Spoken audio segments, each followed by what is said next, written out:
Kaya nga meron yung mga ano na YOLO, mga ganyan. There are mga terminologies that is claiming that we have to enjoy life because life is so short. And in every part, okay, in every aspect, naghihintay po ito palagi. Yan. So sabi dito, it is an event that takes place at a very precise time. So if you are meron po tayong faith, then may meaning po, may definition pang death para sa atin. So basically, ito yung types ng death na pwede nating gamitin to explain, okay, what could be the cause for a certain person to die. So the first here is brain death. Okay, so pag sinabi po nating brain death, ito, it is basically the most important part of our body. Okay, it's located on top, kaya nga nakalagay po yan sa taas because yan yung nagko-control sa lahat. Like some of the basic explanation of our brain is that we have the left and the right hemisphere of our brain. Okay, pag if na-encounter niyo po yan, hurin, the right hemisphere of the brain controls the left parts of our body, like the left ear, left eye, left hand, left foot, yung mga ganyan. And of course, the opposite. So the brain is the one that controls also our central nervous system. Tama po ba? And the central nervous system is the system that gives us, okay, the signals so that our body can operate properly. So once our brain ceases to operate, usually our brain is operated through tiny electrical signals. Okay, if you're going to elaborate more on this, it's more about the brain being active. Okay, so pag namatay na, nawala na, then basically it's called as brain dead or brain death. And then you have, of course, our cardiovascular, cardiorespiratory system. It's the cessation of the heart action. Remember, the heart action is the one that is going to pump and distribute the blood, okay, in our body. So pag nag-stop po yan, then basically that is the cardiorespiratory death. Okay. Aside from that, okay, is this one. This is already the ones that we need to learn. Diba? Ito na yung mga specific na discussion natin pagdating sa tatlong klase ng death. Yan. So, I believe you encountered ito. You have the somatic or clinical death. Ito yung first phase, molecular or cellular death. By this phase already, the cells in our body, because our body contains billions, if not trillions of cells. Napakarami pong cells sa ating katawan. Okay? And once na nag-stop na yan, hindi na yan nag-operate, okay? Then that's very certain already. And then we have a special type of death. We call it as apparent death or state of suspended animation. Wherein, okay, yung functioning ng body is temporarily stopped. Yan. That is why there are certain instances wherein we can still resuscitate or revive. Kaya nga po tinuturuan tayo ng first aid on how do we perform a CPR. Tama po ba? But remember that in performing such, it needs some medical training. Yan. So these are some of the three types that we can discuss. So pag sinabi po nating somatic, okay, sometimes they call it as clinical because it is declared in basically hospitals is the cessation of the three main parts or organs of our body. You have the brain, the heart, and the lungs. So basically, yung utak natin, the pumping of the blood and our breathing. Okay, the lungs responsible for breathing. This is simply known as the somatic death. Okay, yan. So sabi dito, vital function. Nandito po yung illustration niya. Yung ito po is yung sa electroencephalogram. Okay, sa utak po natin ito. And then, this is in the heart. Okay, ito. And then, sa lungs. Yan. We call it somatic death. Okay? So, ito ulit. Another source, another presentation. Remember, it's the brain, the heart, and the lungs. So, once na nag-stop yung tatlong ito, we call it clinical death. That is why when you perform the CPR, if you remember our discussion on the first responder, ang i-check nyo is the airway, the breathing, and the circulation. Yan. Yung ABC. Yan po yung standard na check natin. Whenever you're a police officer and you're responding to a crime scene, and you observe that there are no external injuries or trauma. Wala kang makitang dugo. Pero parang ano, so yun ang unang i-check mo. Okay, unconscious siya, so ito yung unang i-check natin. Okay, so we call it the somatic death or clinical death. That's the first medical or clinical definition of death. Okay, so again, naulit, is the brain, the heart, and the lungs. Yan. So yan, the brain, the brain, the heart, and the lungs stop. So ito yung flow niya. Okay. So mawawalan tayo ng oxygen depletion. Oxygen, that's the most important food that our body needs. Yan. And then nagkakaroon na ng tissue death kasi our tissues or cells live on the oxygen that is being processed inside the body. Okay, the second one is what we call as the cellular. Ito yung pinaka-common na term kasi. Okay, the cellular or the molecular death. So after this, after the somatic or clinical death, the cessation of everything, then follows now the decay. Okay, the death of our cells. Okay, so sabi dito, it is 3 to 6 hours or even at a later period. Okay, there are special circumstances wherein molecular death or cellular death happens even after 20 hours. Yan, meron pong mga ganyang rare na cases. But normally, ito po yung oras for this type of death. Yan, so siyempre, right after somatic, ang susunod ay molecular, okay, or cellular.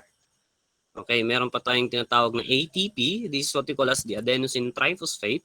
Although masyado na po itong advanced na discussion, but just to give you an idea, is the adenosine triphosphate is the one that gives the control.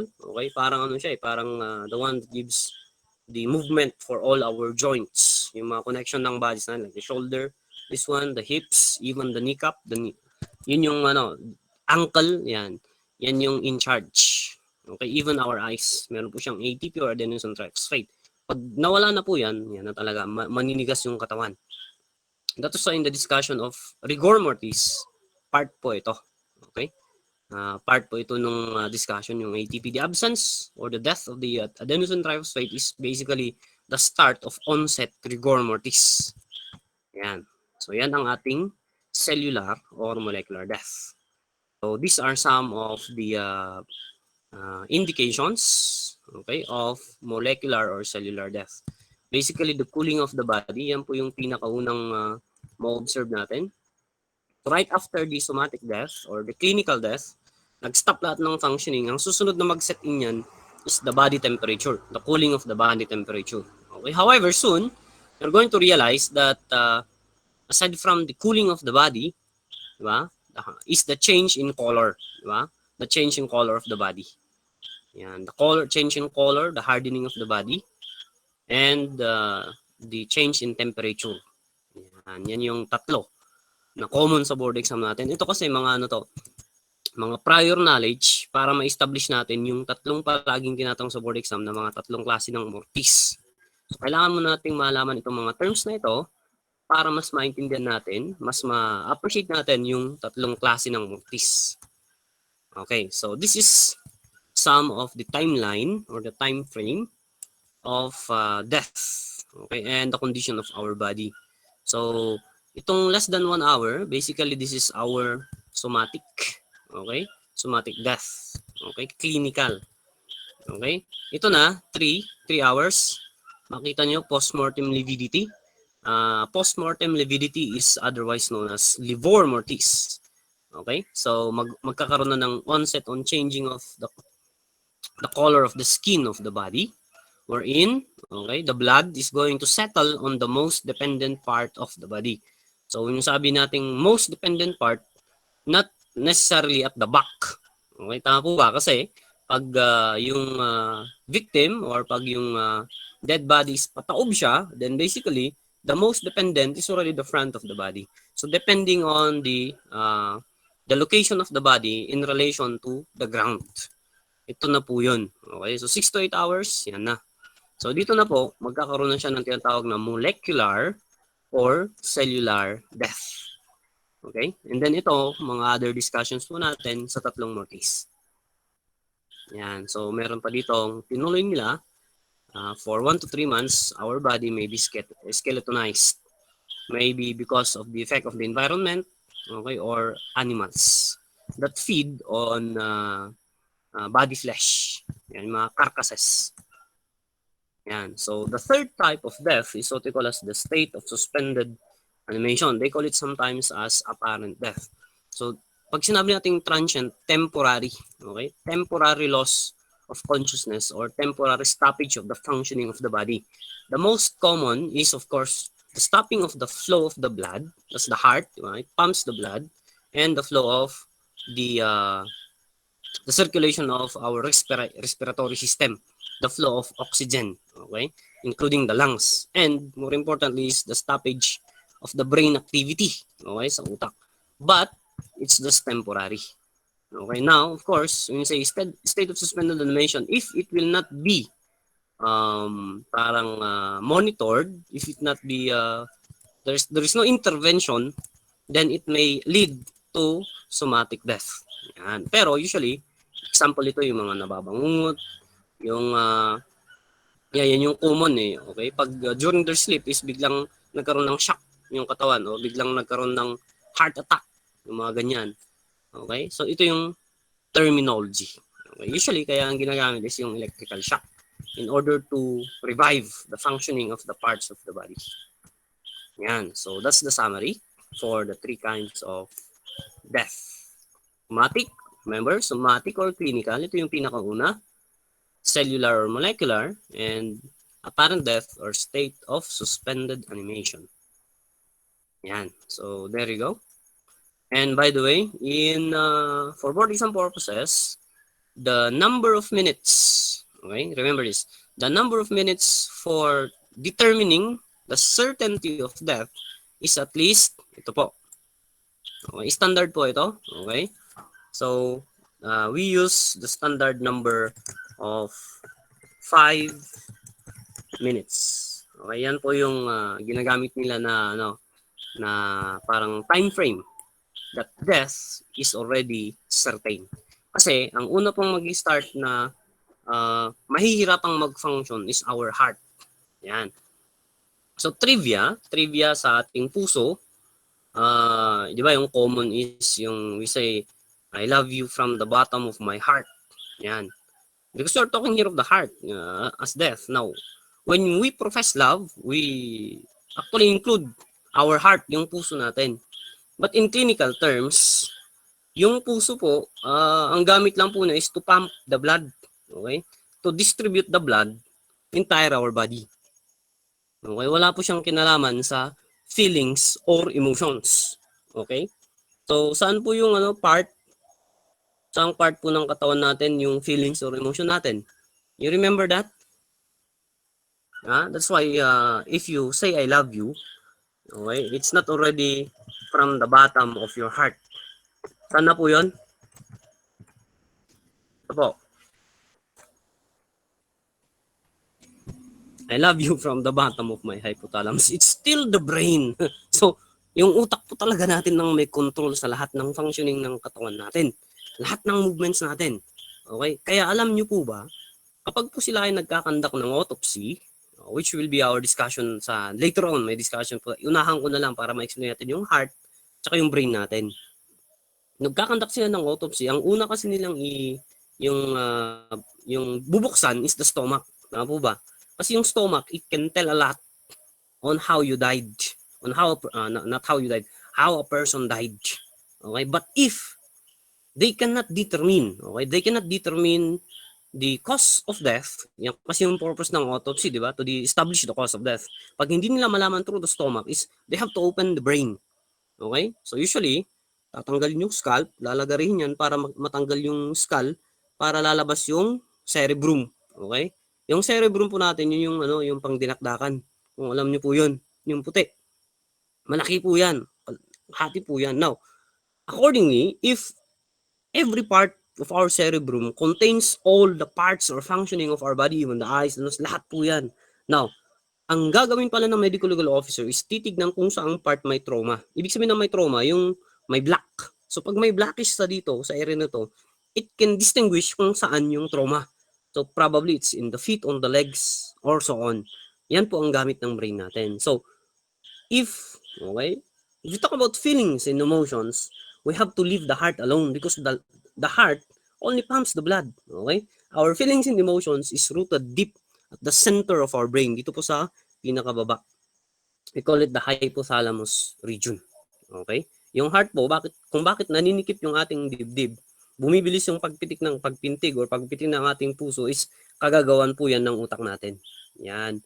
Hindi po wala pong sariling isip yung ating puso. Yung nagko-control po yung utak pa rin natin. So basically, it's the head above the heart, not the other way around. Yan. So that's our explanation for the approximation of the time that the death will be certain. We use 5 minutes. Yan, 5 minutes po. Continue. O yan. By the way, meron ding questions na what do you think is the most determinant to determine that death is certain? Yan, meron po kasing tanong na ganyan. Ano po yung pinaka ginagamit natin na pang-test para masabi natin that death is certain?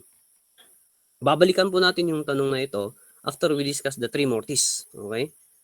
Kasi meron yung ibang chemicals, kapag nanonood po kayo ng movies, di ba? They try to smoke a cigar and that cigar contains certain element. Tama po ba? Tapos pag i-smoke nila yan, magkakaroon ng automatic na stoppage ng functioning nila. But for a certain minute or for a certain hour, mabubuhay ulit sila. Mag-i-stop lang yung function nila for a certain period, pero mabubuhay ulit sila. Babalik ulit yung normal functioning nila. So these are special chemicals that they use para ma-fake nila yung death nila for a certain period. Pero, okay, sa determination of death, never pong kayang i-manipulate ito. So ano po kaya yon? Yan, sa tatlong mortis. Madidiscuss po natin yon mamaya. Okay? So these are now the signs. So masasama po dyan yung mga ito kasi. And even this one, okay? This is favorite in the board exam, the word cadaveric spasm. Not only in your mock boards, but also in the board exam, lumalabas po yung word na cadaveric spasm. Well, they call it as a special form of rigor mortis.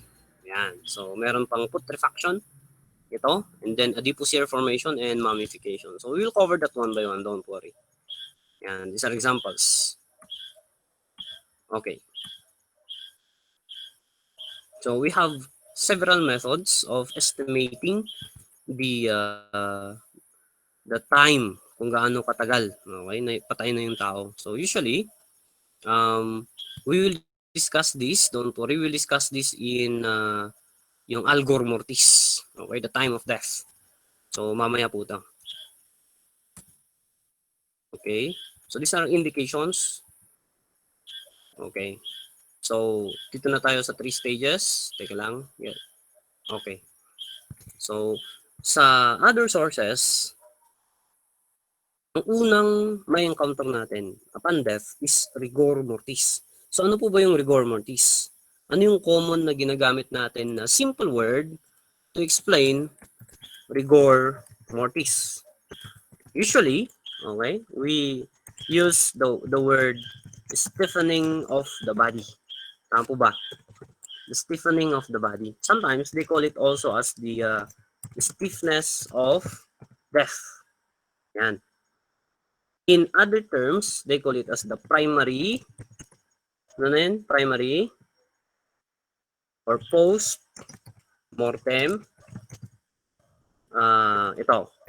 post-mortem rigidity. Okay?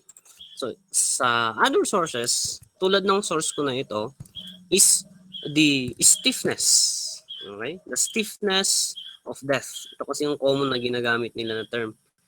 Or the stiffening or the hardening of the body right after death. However, based on my other readings, some medical practitioners also recognize livor mortis as yung mauuna daw prior to livor mortis. So, prior to rigor mortis, I should say. So, we have here livor mortis. Ano po yung common term na ginagamit natin sa livor mortis? We have the color of death. Ano po ba? The discoloration of the body after death. Yan po yung tinatawag nila na livor mortis. In medical terminology, they call it post-mortem. Okay, bago natin ipakita yung mga images, okay, i-discuss ko muna ng ganito. Post-mortem lividity. Okay? So ito yung second naman na type ng death. Okay? Na ginagamit medical term. Na dinidetermine natin kung gaano siya katagal na namatay. Okay? So that is rigor, livor, and ano yung yung algor mortis. So, ano yung common term na ginagamit natin? Algor mortis is known as the temperature of death, or ano yung ginamit? Cooling of the body after death. Okay, in medical terminology, ano na yung term na ginagamit natin? Post-mortem caloricity. Yan. Ito na po yung term na ginagamit natin if you're going to explain what is algor mortis. Now, so typically, if you're going to discuss yung tatlong ito, syempre, rigor mortis, maninigas yung katawan. Sometimes, the standard hour that they use is 3 to 6 hours after death. Yan yung common. Okay, kaya tinawag ito na primary flaccidity. Ito na yung ginagamit na word. Yung nasa PowerPoint natin, primary flaccidity. Okay, yung nasa chat natin, okay, post-mortem rigidity. It's almost the same, okay? Isa lang po ang explanation niyan, okay, which is simply rigor mortis. Okay? The stiffness of that. So ito yung mga symptoms, or ito yung mga explanation, mga signs that the dead body is already under the stage of rigor mortis. Dilated pupil, the muscles start to relax but it may contract. The sphincters are relaxed and there is presence already of molecular life. Yung tinatawag nilang molecular life is nagkakaroon ng activity, insect activity that is occurring inside the body. Hindi mo muna napapansin yan eh. Okay? Yung larva, yung maggot, magko-colonize yan. Usually on the opening of the body. Okay? Pipili yan ng yung softest part, doon siya magko-colonize. Yan. Yung second, ito, rigidity is the same. Okay? The rigidity of the body. So, sabi ko kanina, the common hour that they use is 3 to 6 hours. So, yung tanong kanina, ano yung minutes na masasabi natin na death is certain? So, the answer is 5 minutes. Tama po ba? Now, yung susunod na tanong is, ano yung hours to determine, okay, rigor mortis? And the answer there is 3 to 6 hours. Okay? Yan yung parang estimate na range, okay, ng rigor mortis. Yan. And then, nagkakaroon na siya ng putrefaction. Mag-start na siya ng onset decomposition. Yan. So, this is a classic illustration of what happens after death. So, this is another source wherein ang una niyang ipapakita dito is not rigor mortis, not livor mortis, but temperature. Ano yung temperature natin? Algor mortis. So, pag susundan natin yung illustration na to, here is number 1. Siyempre, ang yung ECG, sabi na, yung brain activity, kasi sabi natin, yung utak talaga natin ang may control sa lahat ng katawan natin. So, pag nag-stop yan, okay, ang hihintayin na lang natin, accordingly, is this one. Meron pong computation na ginagamit, okay? Pag nasa algor mortis tayo, papakita ko po. And then, anong mangyayari? Dahil mawawalan ng oxygen, yung supply ng oxygen sa katawan, magkakaroon tayo ng breakdown, okay?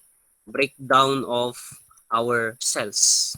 We call it basically as putrefaction, okay? So, nung nagkaroon ng putrefaction, magkakaroon na siya ng calcium buildup. Bakit nagkaroon ng calcium buildup? Kasi nawala yung ATP or adenosine triphosphate. That's why, mamabanggit na dito yung word na rigor mortis. The hardening or the stiffening of the body. Now, yung onset niya, yung start niya is 3 to 6 hours, but it can last, according to this source, up to 36 hours. Okay? And sometimes, after the hardening or the stiffening of the body, mag-i-start po yan na mag-relax. Ito. So, anong mangyayari doon? Lalabas na po yung mga excretable material sa katawan, like the mucus yung ihi, okay, urine or even feces, lalabas po yan sa katawan kasi yung sphincter, yung sa anus, okay, magiging relax po yan right after the rigor mortis. Okay?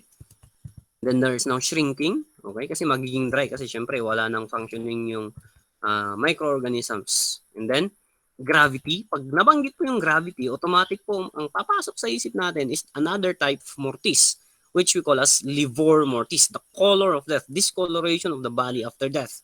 Why? Because the gravity pulls down everything on the body. Okay? Kaya pupunta yan usually sa back kasi pag nakatihaya, di ba? Usually pupunta sa likod. And we call that livor mortis. Okay? And then the organs are already going to be decayed. Okay? May bacteria po sa katawan natin, i-decay po niya yan. Okay? And then magkakaroon na ng maggots. Yan. The maggots are the ones that will colonize. It will turn the body. Okay? The hair falls out up to the process of mummification or skeletonization. Yan. This is from another source. So, the time of death, ito yung term na ginagamit. Diba? Estimation for the time of death is the 3 types of mortis. So, for my presentation, I was able to source out different references and I was able to find out that medyo majority sa kanila, ito po yung ginagamit nila na inuuna nila. So, ano na ulit yung livor mortis natin? It is the change of the color. Okay, the change of the color of our body after death. Malala nyo yung experiment, ipipinch, di ba? Yung skin. Pag magiging puti yan at babalik, syempre may functioning pa rin buhay yan. Pag pininch mo, hindi na babalik yung puti, hindi na maging pink, hindi na babalik yung blood, then that's the sign, okay, of death. That's the simple examination for livor mortis. And I will be introducing another type of mortis. They call it as pallor mortis. Okay? It's the paleness of the body. So bago pala livor mortis, meron pang pallor mortis. Although hindi yan sikat sa board exam natin. Okay? Pero sa explanation ng medical field, yung pallor mortis natin, yan yung skin natin parang mamumutla siya. Magiging tawag doon, magpupusyaw. Yung ano niya, mag-pale. Okay? Kaya tinawag nila na post-mortem paleness or pallor mortis. After pallor mortis pala, saka susunod na yung livor mortis. Ultimately, mag-change na yung skin. And then, susunod na yung rigor mortis and algor mortis. Siyempre, yung mga susunod na dyan is decay and decomposition. Pag na-decompose yan, yung matitira skeleton, skeletonization or mummification. Depende po yan sa environment. Like if you are in a tropical area, okay, like here in the Philippines, marami tayong rainforest, usually skeletonization. Diba? Pero in a dry and humid place like in deserts, mummification naman. Okay, yung skin mo mape-preserve pag hindi yan kakainin ng mga cadaver eating animals, mape-preserve yan parang magiging leather. Parang yung sa Egypt, yung mga mummies nila, yung may process sila ng na mummified, yung skin nila nandun pa rin. Okay, leatherized yung skin on top of the skeleton. Yan. So we start with the livor mortis. These are now our specific discussions. So sabi dito is reddish purplish blue color. Usually, pag tatanungin ka, saang parte ng katawan ang unang mag-change ng color? At ano yung kulay? Can you guess through our chat? Saan daw sa part ng katawan natin ang mag-start yung onset livor mortis? Well, the key there is, yung tip nyo doon is, it's on the softest part of our body. Okay, hindi po sa mata. Where is the softest part of your body? It's not at the back. It's not at the lips. It's not on the ears. Naku, kinokompleto na yung parts ng katawan natin. It's actually in the abdomen. Okay? It's in the abdomen. That is the first part of our body that will discolor. Okay? Kasi ito yung softest po sa tiyan natin. Okay? Now, ano yung kulay? Ano daw yung kulay?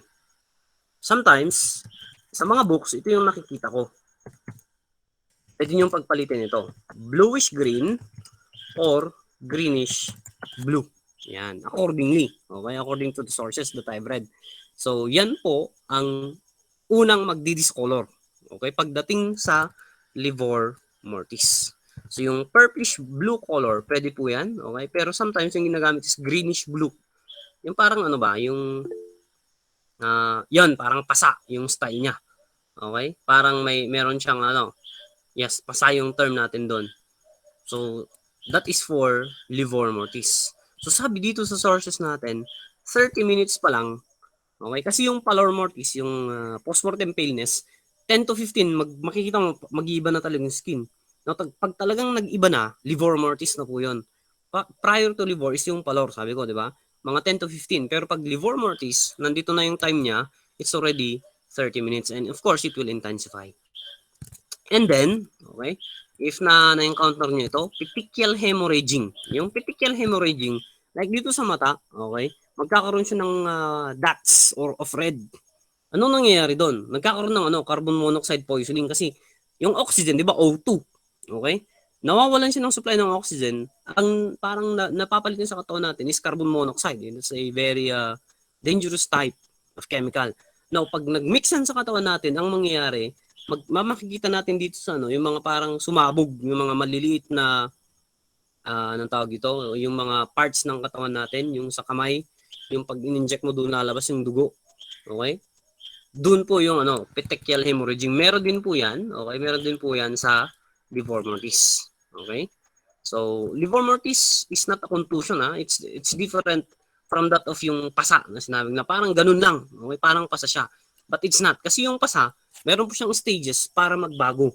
Pag fresh pa yan, probably reddish yan, hanggang sa maging mawawala na yan, hanggang magiging dark po yan. Dark bluish, hanggang sa mag-fade na yung pasa. But in livor mortis, ganun na talaga siya. Yan. So ito po yung picture. By the way, livor mortis is one of the most reliable source or means to determine how the body was killed. So for example, it's a case of murder. Okay? So, pag ganito yung picture, what could be the cause or paano po siya pinatay? Okay? Ano po yung paraan kung paano siya pinatay? Kasi ang observation natin, yung concentration ng yung paleness is dito po sa upper body. So ano po kaya yung ano kayong means kung paano ito namatay? Ano po yung sagot natin? Yan. Hinang po siya, okay? Hinang po siya. Tapos yung nakahang yung yung paa. Parang ito yung paa, okay, yung katawan, yung ulo nandito. Kaya ang mangyari, yung dugo, yung concentration ng dugo pumunta doon sa upper body, doon sa ulo. So it's hanging, but it's upside down. Okay, not the hanging that it's the head. It's upside down. Okay? Yan po yung reason ng livor mortis. Kaya nga sabi natin, very useful ang livor mortis if you're going to use it to determine kung paano po pinatay. Like, balikan natin. Like, if binaril siya, remember, we have primary and secondary crime scene, right? Binaril siya sa primary crime scene, okay? Nung binaril siya, dito sa ulo, headshot, natumba siya. Okay? Nung natumba siya, iniwan mo na siya doon ng 30 minutes. So anong nangyari? Nag-start na yung livor mortis, tama mo ba? So nag-settle na yung dugo doon sa kanyang back, sa back part. Tapos after 30 minutes, napag-isipan nila na itapon siya sa secondary crime scene. Nung tinapon siya sa secondary crime scene, nakataob na siya. Okay, nakataob siya. Pero, nung nag-respond yung mga pulis, anong nakita nila? Nakita nila yung body na nakataob. Pero yung dugo, yung concentration ng blood, bakit nasa likod? Diba? Ang rule natin sa livor mortis, on the most dependent part of the body, dun titigas yung dugo. So, anong indication nun? Basically, the indication there is that is not your original or primary crime scene. That is basically your secondary crime scene kasi dun lang siya tinapon. Yan, tama po. May nangyari dun. Yung nangyari dun is hindi siya doon pinatay, dun lang siya itinapon. So yan po ang gamit ng livor mortis in cases of investigation of death. Okay? Yan. So these are some of the presentations. So basta ang basic po na knowledge natin is it usually develops at the most dependent. Yun po yung term na ginagamit ng most dependent. Do not use at the back part of the body. Okay? Kasi pag back part yan, paano kapag nung namatay siya pataob? So hindi back part, dito sa harap niya. So ang term na ginagamit natin is the most dependent, kung saan nakarely yung law of gravity, di ba? Na hihilain talaga pababa. So sometimes, like rigor mortis, They use the word 3 to 6 hours. Pero hindi po ito masyadong reliable kasi yung 3 to 6 hours, kiniklaim po yan ng rigor mortis. Ang livor mortis, kiniklaim niya po is 30 minutes after death. Yan. So yan yung term na ginamit nila pagdating sa livor mortis. So ito pala yung yung Latin kasi ito, Latin. A bluish color for livor and mortis is of death. So bluish color of death. That's the simple, pag literal na translate natin yung livor mortis is bluish color of death. So we use the word bluish. Pero sabi ko nga kanina, sometimes dinadagdagan na ng bluish green or greenish blue. Ang importante nandun yung word na bluish. Pero hindi po siya contusion. Okay, hindi po siya pasa. Ayan. So you have their postmortem. Of course, pag sinabing postmortem is after death. Remember, the other term for livor mortis is postmortem lividity. Ito po. Okay, so yung postmortem is after death. Tapos, yung lividity daw according is black and blue. So, the black and blue colors after death. Napansin niyo po ba? Hindi po nawala yung kulay na blue. Ayan. And hypostasis, ito po yung continuation kasi nung a unique type of livor mortis. Kaya ang sabi dito, under death while you are standing. Yan, kaya hypostasis yan. Pero meron ibang explanation dyan. So this is our definition, okay, of livor mortis. Bluish purple discoloration. Yan. Tapos, remember, the most dependent part of the body due to the rule of gravity or the gravitation of the blood. Siyempre, yung blood kasi nag-circulate. Nung nawala na yung yung circulation ng yung electrical movement ng utak, ayan, parang pinabayaan niya yung dugo, wala na. Magsisettle down na siya sa most dependent part of the body. Yan. So, ito yung mga experiments nila sa pig. Pag makikita nyo, these are the areas. So, bakit kaya may puti ito? Siyempre, yung puti na yan po yung nag-contact sa ground. Okay? Kaya nung nag-contact yan, ito yung ground, nag-contact. Siyempre, yan yung maging white. Yung hindi nag-contact, dun siya magsisettle. So, more pictures. Yan. Yun yung sample na yung examination na ginagamit nila, di ba? Yung ganyan. Yan. So, pag makikita nyo dito, ganito yung mode ng positioning ng namatay. Tapos itong areas na ito ng katawan, puti. Kasi yan yung nakakontakt sa ground. So ito, these are now the most dependent part of the body. Okay, so there you go. That is our explanation for livor mortis. Remember, livor mortis is the color of death. Discoloration on the body or the parts of the body after death, or we call it post-mortem lividity. Okay.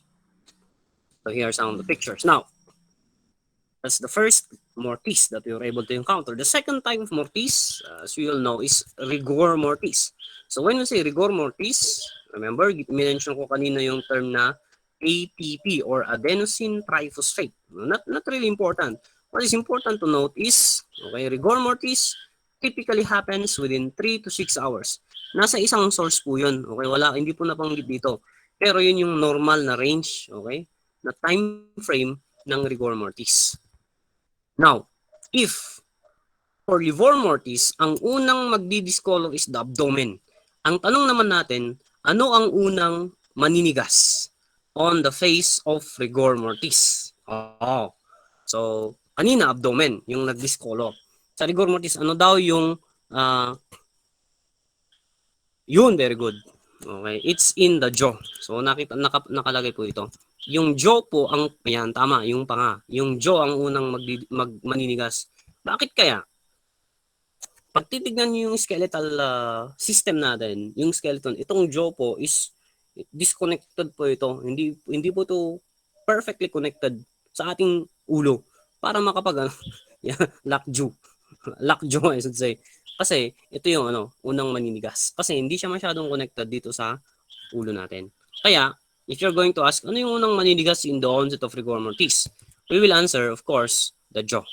Okay, followed by the other parts of the body. Yan, so, tapos, sabi ko kanina, nandun yung word na cadaveric spasm. Sometimes they call it as the special form of rigor mortis, wherein it defies the rule that ang unang maninigas is the jaw. The rule there is kung saan yung last na activity or movement ng katawan, yun ang unang maninigas. That is why sometimes, remember the word prima facie, right? The prima facie, yan. the prima facie evidence for suicide sometimes is cadaveric spasm. Bakit? Remember yung explanation, yung gamit niya yung baril, tapos, okay, tutok sa temple, kakalabitin. Now, pagkalabit niya, ang unang magbibigay ng, magkakaroon ng shock is itong part ng katawan. So ito, maninigasan. Even yung trigger finger, maninigas yan. That is what we call as cadaveric spasm. Or, yes, the special form of rigor mortis. Yan. So nasama po ito sa rigor mortis because it is a rare case of cadaveric, of rigor mortis, yung cadaveric spasm. Yan. So ito yung rigor mortis. So sabi dito, in the Philippines, 2 to 3 hours. Okay? Fully developed 12 hours. Pero sabi nga natin, 3 to 6 hours. We stick to that. Okay? Sa libro po ni Solis, sa legal medicine, yung ginamit po is 3 to 6 hours. Yan. So pag makikita nyo dito, yan. Yan. Ewan ko kung bakit ganito yung picture. Ano kayang nangyari dito. Basta ang pinipresent nito is cadaveric spasm. Pero ito mas maganda. Sometimes, the cadaveric spasm is what they call as death grip. Okay? May picture po mamaya. Pero itong presentation, ito po yung sinasabi ko kanina na ATP. Yan. Yung muscles natin, we can flex our muscles, we can move our hands, our shoulders, okay, our feet because of ATP, okay? But once ATP is depleted, wala na po. Okay, maninigas na talaga yung katawan. Mawawala na yung flexibility ng katawan natin. That is why nagkakaroon na tayo ng stiffness of death. Remember, rigor mortis is otherwise known as the stiffness of death or the hardening or stiffening of the body, or sometimes you call it post-mortem rigidity, magiging rigid. Yan. So here's an example of rigor mortis, yung kamay. Okay? Talagang naging ganyan na, nanigas na. Okay? So, sabi natin kanina, bakit wala yung death grip? Yung death grip kasi, yung sa cadaveric spasm, ginagamit din po yan sa yung parang nung pinatay siya, nakagrip siya ng soil, mga ganyan. Tapos nakaganyan. Ito yung unang nanigas, hindi yung jaw. That is cadaveric spasm. Pwede rin pong mangyari yan. Okay, so ito yung estimation. Okay, so 3 hours. Yan, we stick to the timing. Okay, and the third type of the mortis is already what we call as algor mortis. So, sa body temperature natin, sometimes there are determining factors. So, wala, hindi po na-present sa PowerPoint. Now, ganito po yung algor mortis natin. Sabi natin, it's the temperature of death or the cooling of the body. So, sagutin natin yung tanong natin na ano yung pinaka-reliable na measure or means para ma-determine natin yung death is certain. So, it's not the stopping of the breathing. Okay? It's not the stopping of the heart action, but it is the continuous flow of body temperature. Napepeke po nila yung breathing at heart action, but not the body temperature. Once na there is continuous yung continuous na drop ng body temperature natin, that's already an indication of certainty of death. So, pwedeng pekehin yung breathing, yung heart action, but not the body temperature. So, among the three, rigor, livor, algor, yung pinaka-reliable daw is algor mortis kasi manlalamig yung katawan. Once na naman nanlamig yung katawan, mahirap to pong ibalik yung init ng katawan. Okay? That is our explanation for algor mortis. Now, if we talk about livor and rigor, is we presented how it operates in death. Yung algor mortis, meron po silang ginagamit na formula. So, sabi nila, when we are alive, our normal body temperature, ano po yung normal body temperature natin is 36.7 degrees Celsius. Okay? Or, they call it 98.7 degrees Fahrenheit. Nakakagulat yung mga videos ng iba. Okay lang yung video, wag lang yung audio Biglang nagpa-pop up yung mga mukha ninyo tapos madilim pa. Tapos ang discussion natin, mortis. Okay, so let's continue. So yung normal body temperature natin, usually ang ginagamit sa computation is in Fahrenheit, degrees Fahrenheit. So in degrees Fahrenheit, it is 98.7 degrees Fahrenheit. Ito daw yung tinatawag nila na normal body temperature. Okay? Yan. Fahrenheit. Yeah, 98.7. Now, for the principle of Algor mortis, ito yung ito yung estimation nila. Sa first hour of death, magda-drop po yan ng 2 degrees Fahrenheit. Okay, so on the first hour from 98.7, okay, first hour, anong mangyayari? It will drop to 96.7. Okay, Fahrenheit. However, on the succeeding hours, kaya medyo naging reliable yung algorithm. So on the succeeding hours, per hour is a drop of 1 degree Fahrenheit. Sa unang hour lang daw, magkakaroon ng drop ng 2 degrees Fahrenheit. So sa second hour, ano mangyayari na sa second hour? Magda-drop na siya to 95.7. The third hour is 94.7. Yan. So, and so on. Okay, and so on. But, remember this, but, until it reaches 30 hours, or estimated 60 degrees Fahrenheit, mag-i-start ulit na mag-init yung katawan. So, anong mangyayari? Bakit yung katawan, nanlamig na nga, mag-iinit pa ulit? Ano kayang meron? Ano kayang meron? So, can anyone, kasi at 30 degrees Fahrenheit drop, okay? That's basically 30 hours na mag-drop. Uy, very good. May nakasagot yung adapt environment. May perfect explanation pa dyan. Ano pa yung isa? 30 hours. Ano yun? Yung 30 hours is probably 60.7 degrees Fahrenheit up. Tapos, iinit ulit yung katawan. Now, maaalala niyo yung discussion natin sa onset. Ito na kasi yung susunod. Onset decomposition. Yan. And putrefaction. Ano pa kasing mangyayari sa putrefaction at onset decomposition? Sa putrefaction at onset decomposition, yung nasa internal organs natin, like yung mga laman loob, okay? Magdedecay po yan, okay? Magdedecompose po yan. Pero habang nagde-decompose yan, yung organisms gagalaw po yan kasi parang kakainin nila eh. Self-decay ang tawag dyan. Kakainin nila yung organisms na meron sa internal organs natin, kakainin, magdedecay, magkakaroon ng movement. So pag nagkakaroon ng movement, iinit po yung temperature ng katawan. Okay? Iinit yung temperature ng katawan. Kaya magra-rise ulit yung temperature ng katawan. Pero hindi niya maabot yung normal na 98.7 degrees Fahrenheit. Basta mag-show siya ng indication na iinit yung katawan. Kasi ano nung nangyayari? Inaagnas na po yung internal organs natin sa loob. Even the muscles, okay, aagnasin po yan. Lalo na pag merong blunt trauma, may malaking hack wound, chop wound, incise wound, mga ganyan, dito po unang magko-colonize yung mga insect. Diyan ka po makakakita ng unang indication, okay, ng animal colony, yung sa entomology. So, ibig sabihin nun, pag nag-decay po yan, meron pong heat na na-generate sa katawan. Now, dito rin po papasok, okay, yung rare, okay, very rare po ito. Rare instances kung saan yung kamay biglang gagalaw, uunat. Okay, imagine mo 'yun, di ba? Nakadiretso yung kamay tapos biglang tumaas. Okay? Mahirap 'yun, di ba? Pag ganun ang nangyari. Pero scientifically, merong explanation po 'yun. They call it as the last movement of death. Basically, they call it Lazarus syndrome.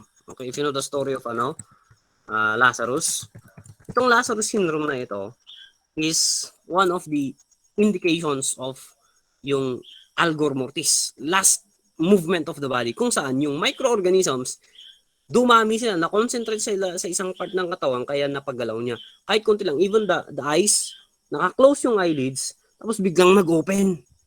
Okay? Magugulat ka biglang nag-open. Yun pala, nag-decompose na talaga siya, yung last movement niya mag-open. Ang tawag po doon, Lazarus syndrome. Okay, that can be explained. Yun, that's the other word. Okay, autoresuscitation. Okay, yung last movement ng katawan natin, that is due to the decomposition of the microorganisms inside our body. Okay, so that is our explanation for the time of death, estimation for the time of death. Sa stomach contents, ginagamit din po yan sa autopsy. Okay, ginagamit din po yan sa autopsy. Yan, so pag i-autopsy kasi, ang unang bubuksan is the large intestine. Okay? Para i-determine kung may alcohol prior. Kasi usually, sa board exam ulit, okay, sa board exam ulit, ilang oras bago ma-decompose or bago ma-digest ang food intake sa katawan. So, pag mapapansin nyo po, yung duration ng time is wala po siyang fixed. Okay? Palagi pong merong estimation. Masyado na pong matagal ang 14 hours. Ito ang ginagamit nila for food decomposition. It is 3 to 4 hours. Again, ang source po natin dito is si Solis. I tried to confirm this in international authors is ito yung ginagamit nila. 3 to 4 hours, that is the normal, okay, the normal ano yan, yung normal na ipaprocess ng digestive organ natin, yung food. So, if nagkandak ka ng autopsy, okay, nagkandak ka ng autopsy, nung binuksan mo yung large intestine, kasi dadaan muna yun sa large intestine, yan yung raw food, okay? Pag idadigest yan, magiging nutrients, pupunta yan sa small intestine. Tama po ba? I-explain po natin yan sa drugs, kasi meron po tayong discussion dyan sa drugs on the next topic. Now, sa large intestine, pag may nakikitaan ka ng food, so for example, undigested na ano na green vegetables like repolyo, mga ganyan. Tapos kita mo, okay, kitang-kita mo pa yung repolyo. Ibig sabihin nun, there is an indication that before the person died or before the person was killed, kumain muna siya. And sometimes, napaka-importante po niyan na lead or tip sa pagkakandak ng investigation. Yan po yung discussion nila sa stomach content. Remember, 3 to 4 hours. Okay? That is the normal food digestion. Yan. So, ito pala, nandito pala sa presentation natin. So, 3 to 4 hours pa ang ginagamit nila na time frame. Sabi ko nga, merong minimum period, yung 3, merong maximum period. Like rigor mortis, 3 to 6 hours. Okay? Yan yung palaging ganyan. May frame siya, may range. Nag-i-estimate talaga siya. Yan, kaya nga approximation of death. Yan, that is our stomach contents. Now, papasok na tayo doon sa decomposition. So, pagkatapos ng fall of body temperature, sabi nga natin, magkakaroon na ng onset decomposition, putrefaction, maceration. Yan po mga terms po yan, okay? Depende po sa manner of dying, like bloating of the body kasi sa river or sa sea, nag-bloat yung katawan. Okay, magkakaroon po yan ng unique way of decomposing. Nandiyan po siya sa temperate climate like dito sa atin or nandun siya sa desert, unique po yung kanyang decomposition. Basta generally we call it decomposition. Kasi merong phases ang decomposition. And one of the aspects of death na hindi po nawawala is the involvement of animals or insects, okay, that will assist, okay, that will assist the decay or decomposition of the body. Okay, may query dito doon sa dehydration. Isasagutin natin 'yan sa illustration mamaya, sakto. Yan. So ito, amount of urine in the bladder, pwede po rin yang gamitin to determine yung kung kailan siya last na umihi. Mga ganyan. Akala nyo walang gamit yan, pero sa pag-close, yung approximation ng time of death, very useful po yan sa investigation. Yan. Coagulation of the blood. Okay? Ito yung sabi ko kanina, yung sa picture na ito, usually mag-colony yung insects sa opening. Okay? Usually sa opening ng mga katawan, mata, ilong, okay, mouth, dito sa sa ears, sa anus, sa mga babae, sa vagina. Or, sabi ko nga kanina, if may trauma, may sugat, doon talaga magko-colonize. Usually sa ating bansa is yung meron sa atin is the blowfly and the maggots. Yan. Nandito yung putrefaction, the breakdown of the tissues or the body due to the presence already of bacteria. Okay, the first sign of putrefaction is found in the abdomen, which is greenish, okay? And then the greenish black color in the face and the neck, usually dito. Okay, the face and the neck, and the swelling of the body. And then the eyes and the tongue will protrude. And there is purging of fluid. Purging of fluid meaning excretion. Okay, lalabas yung fluid sa katawan kasi tapos na yung rigor mortis. Tapos na yung stiffening of the body. Okay? So usually, yan, decomposition na siya, makaka-observe ka na ng insect activity. Remember, the study of insects is what we call as entomology. Now, if we apply entomology in the principle of death, we call it forensic entomology. Okay, yung mga yan, expert witness po yan, magte-testify po yan sa korte, hindi po sila parang yung mga testimony nila ay very reliable. Okay? Kasi it's based on science, yung kanilang findings. Yan. So, decomposition, we have there the word onset decomposition. Meron po itong image. Okay? Mas maintindihan po natin to through the image. So, ito yung example natin kanina na kapag nasaan yung may trauma siya, talagang yun ang una. Okay? Na doon magkakaroon ng colony yung insects. Yan. So, ang meron sa atin is yung maggots. Alam niyo po ba na sometimes ginagamit nila yung maggots to approximate the time of death. Imagine yung maggots. Pero, yung hahanapin mo daw sa mga yan is what we call as the mother maggot. Okay? So, paano mo hahanapin yung mother maggot? Yung mother maggot daw, siya yung pinakamalaki at pinakamahaba. Kasi siya yung una na nag-colonize. Okay? Now, paano natin approximate yung day of death? You measure, okay? Accordingly, you measure the mother maggot in centimeters. Okay? Tapos, mag-plus 2 ka equals the approximate day of death. Ayan. Yan yung ginagamit nila pagdating sa maggots. Pero, hindi po ito scientific. Okay? Estimation lang po. So, pag nakuha mo yung maggots, ganito siya kahaba, 3 centimeters, magbigay ka ng plus 2, ang approximation, 5 days patay, okay, yung katawan. Yan po yung gamit ng larvae or yung maggots. Yan. Yan po yung mga examples natin. And then, aside from the maggots, usually here in tropical countries like in the Philippines, yung flies, okay? Flesh-eating flies po ang mga ito. Yan.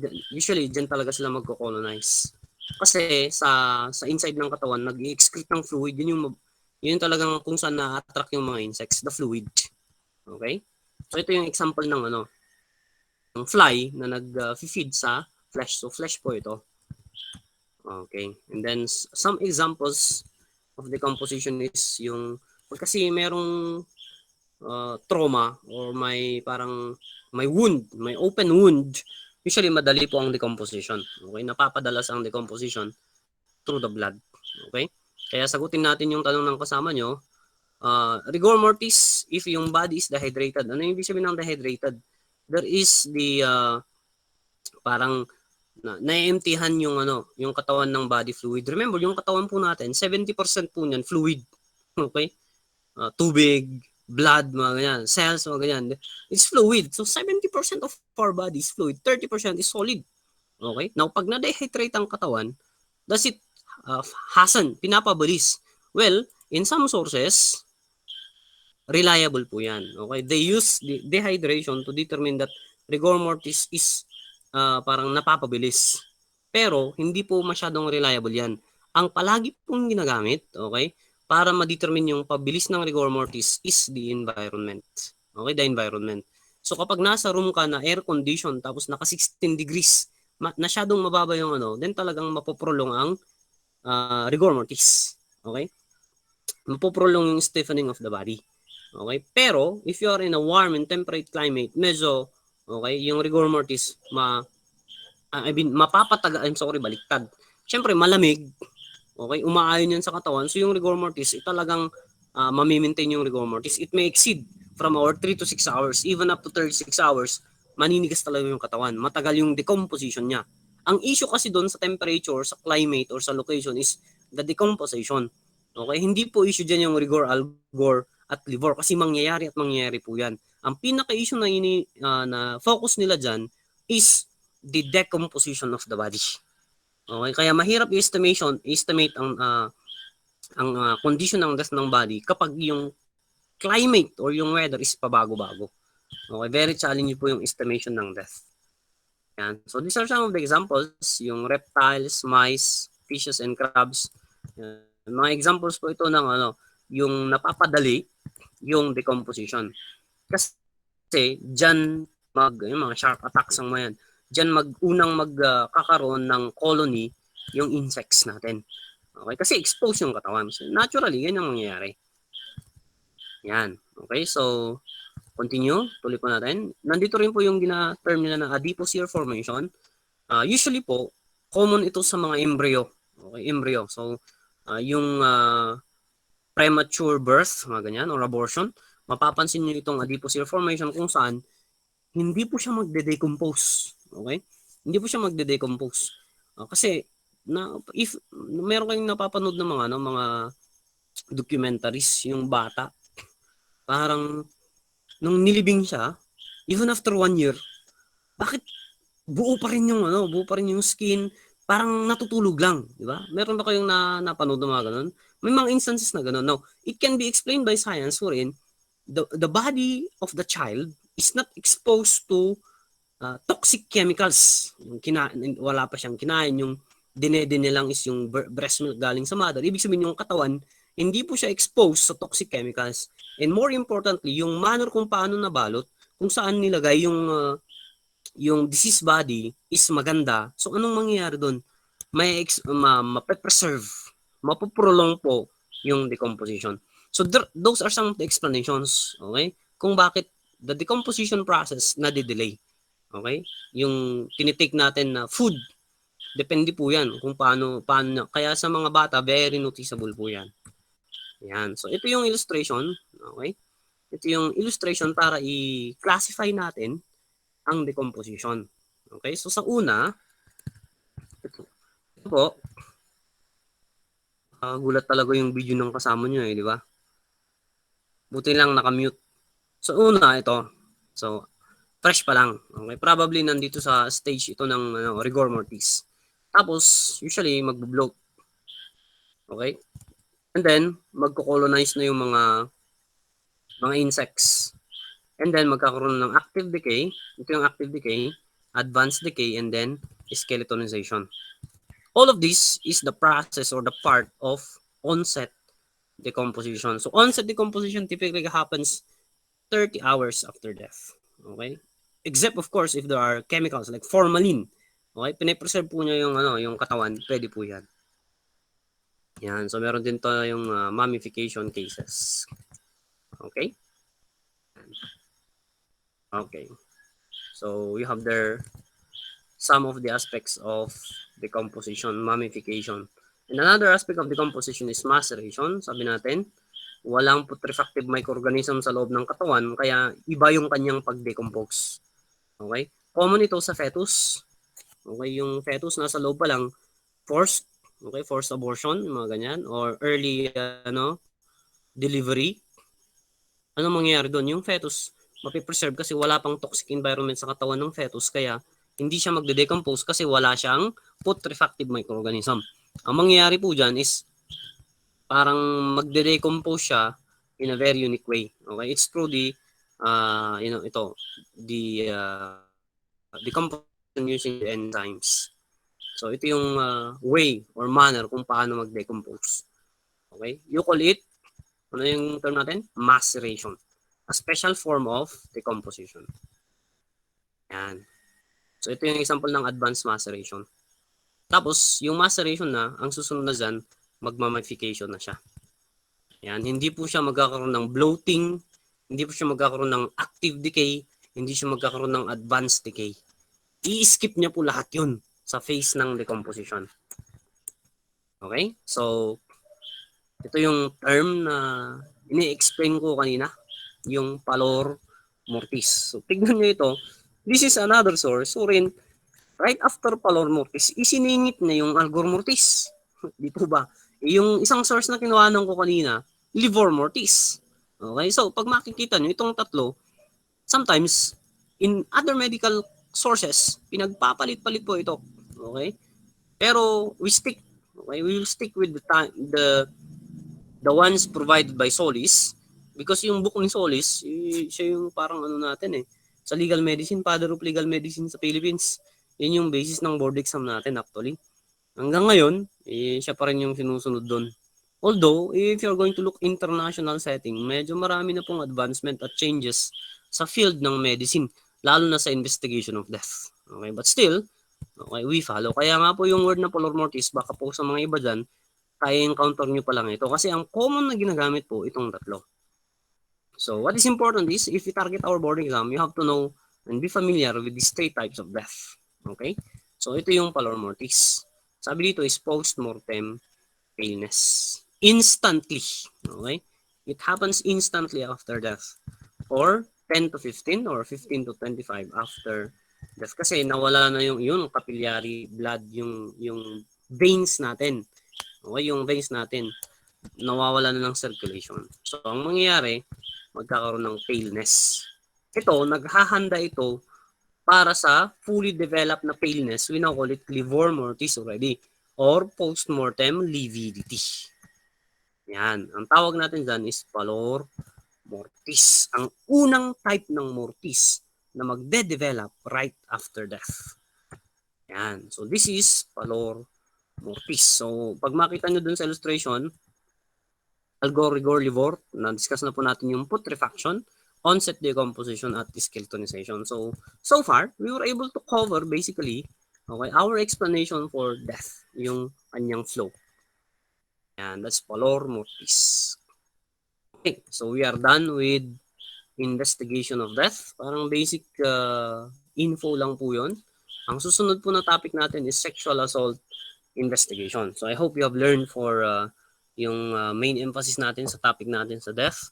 Ngayon naman is you're going to talk about sexual assault investigation. Basically determining rules on virginity. Napakalaking issue po ito sa medical field, lalong-lalo na sa sexual assault cases or simply put, in cases of rape. Okay, so sa topic na ito, as the picture illustrates, okay, yung mga hindi pa familiar sa parts ng reproductive organ ng babae at lalaki, ito na po yung pagkakataon natin or ito po yung chance natin. Or baka nakita nyo na pero hindi nyo alam yung parts niya. Okay, so we start with defining what is virginity. So, basically, meron pong dalawang definitions ng virginity. It's included as a legal definition and a medical definition. Magkaiba po yun. Okay, magkaiba po yun. Yung legal definition po, yan po yung ginagamit natin in courts on who is a virgin woman. Usually, hindi po virgin woman ang ginagamit ng word. Who is a virtuous female. Yan po yung ginagamit nila. Pero, in medicine, of course, virginity is a state of the female who has not experienced any sexual intercourse. So, this is the medical definition actually. Okay? Ibig sabihin nun, walang sexual experience. Yan yung word na ginagamit. Or has not experienced sexual intercourse. Yan yung definition natin. Or in the law RA 353, carnal connection or carnal knowledge. Okay? Yan yung ginagamit na word. Now, bago tayo mag-move on, ano yung gamit ng virginity legally? Kasi, okay, if you're going to claim that the woman is virgin medically, hindi po yan ang common na ginagamit na word sa korte. Ang virgin sa mata ng batas ay iba po sa virgin sa mata ng medicine.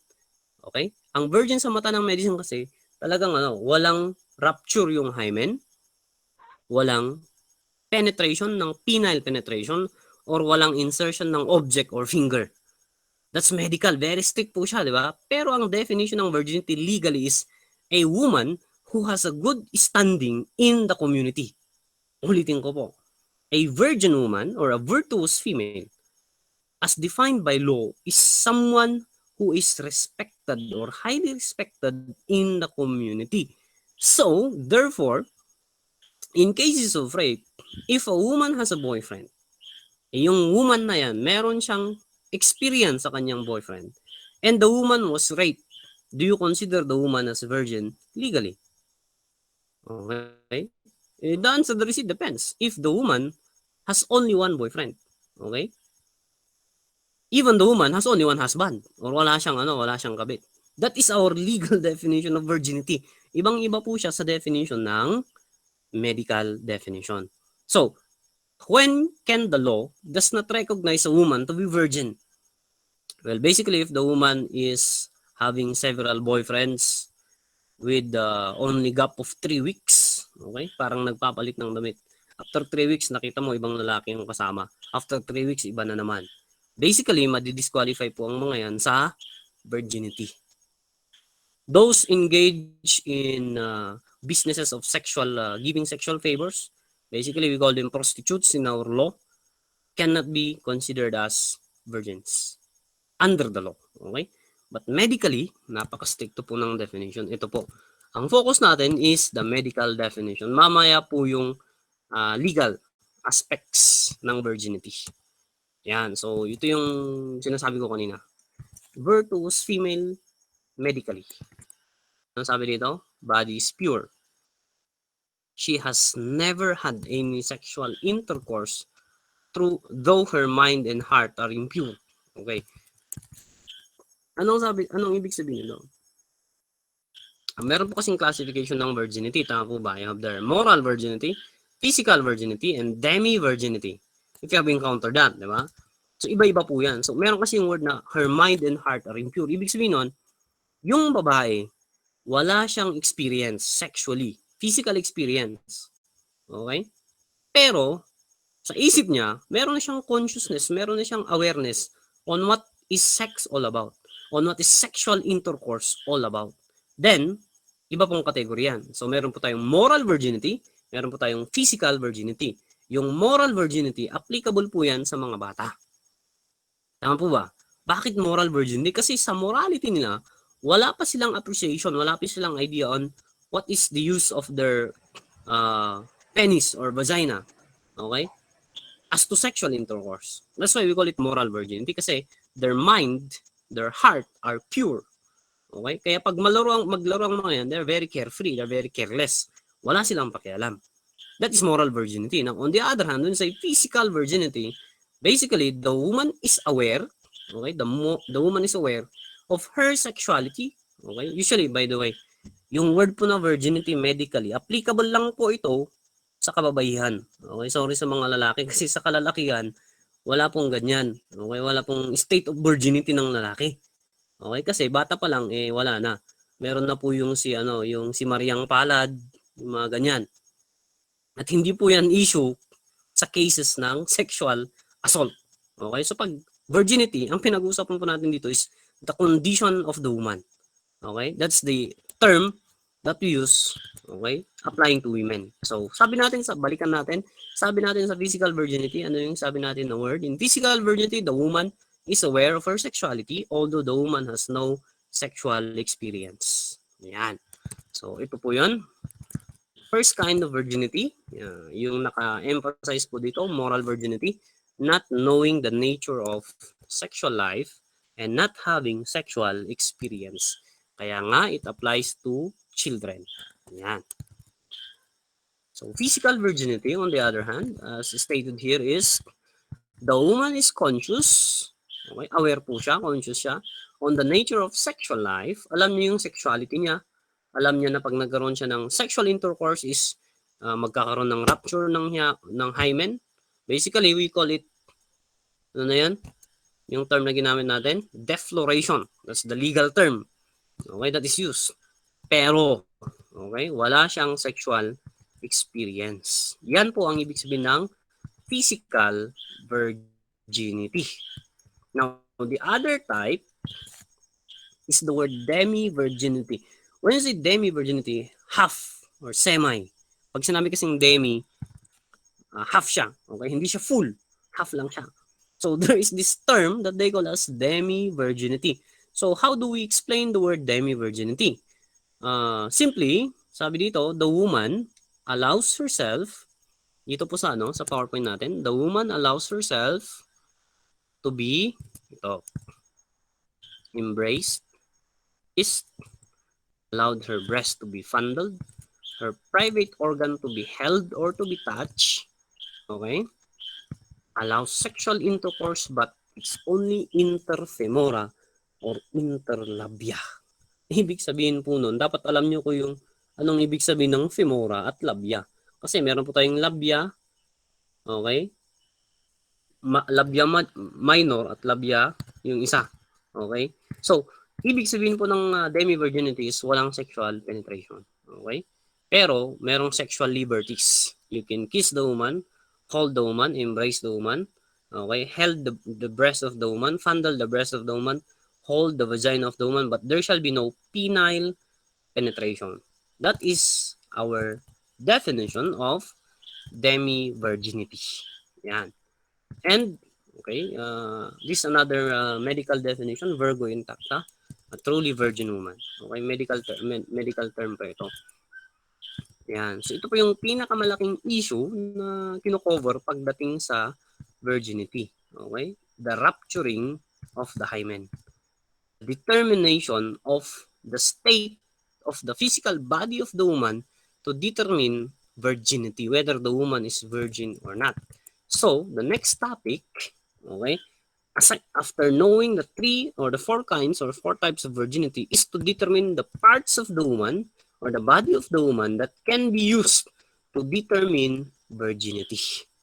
Ayan. So, ito daw yung mga katawan ng babae na ginagamit para malaman natin yung state ng virginity ng woman. So, ayan. Yun yung pinakauna po, breast. May lumabas na po sa board exam na tanong pagdating dito, yung pendulous breast. Okay? Tinanong po yan minsan. So, the breast is, of course, alam na natin yan. Okay? And then you have the word nipple or areola. Yan. So, in the status of the areola, if the woman is virgin, accordingly, the areola or the nipple is pinkish. But if the woman has experienced birth, okay, or nanganak na, or even during pregnancy, ito daw yung magiging kulay, dark brown. Okay, so these are some of the illustrations or pictures. This is the areola, okay, or the one surrounding it, and the nipple and the breast. Of course, inside the breast is the mammary glands that provides the milk for the child. Okay, remember the milk for the child. Yan. So there are three basic classification of breast. The first one is what we call as the hemispherical breast. When you say hemispherical breast, this is the normal and common breast for a fully grown woman or a woman who has reached sexual maturity. Yan, the breasts are firm, okay, and it is in a circular, okay, or spherical shape. Yan po yung keyword natin sa hemispherical. Kaya nga nandun yung word na hemisphere. Okay, hemispherical shape or circular shape.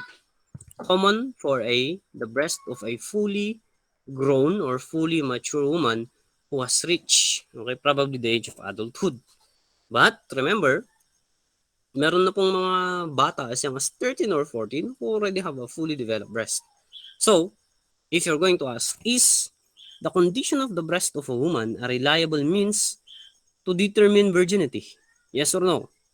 O sumagot po kayo para hindi ko yung antukin. Ano yung tanong natin? Is the breast of a woman used as a reliable means to determine virginity? Yan, hati po. Hati po yung mga sagot. O meron pang nagsagot ng it depends. Okay.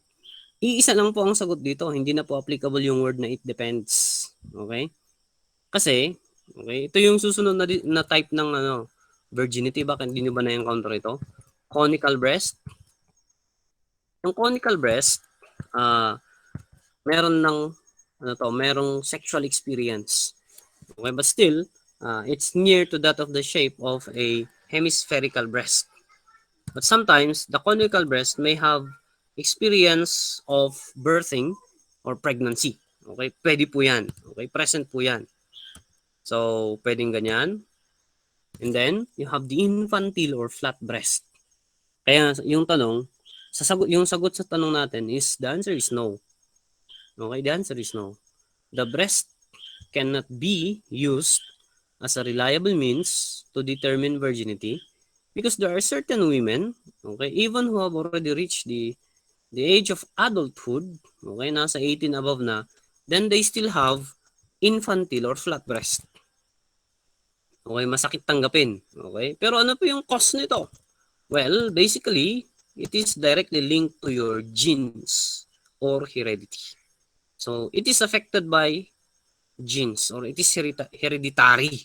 Kaya, even women who have already reached the age of sexual maturity still have infantile or flat breast. That is why it can never become a reliable basis. And then you have the pendulous breast. So, ito po yung lumabas sa board exam. Yung keyword lang po dyan is na the type of breast that is capable of swinging in any direction. Yan po yung ginamit nila na ano na definition when it comes to pendulous breast. So imagine nyo na lang yun. Yung breast daw capable of swinging in any direction. Kahit anong direction daw, 360. Okay? So that's our definition for pendulous breast. So, ito. Ito po yung sagot doon sa tanong natin kanina. Ano po yung sagot? The condition of the breast is not reliable evidence to determine virginity. Okay? The size, shape, and consistency may be hormonal or hereditary.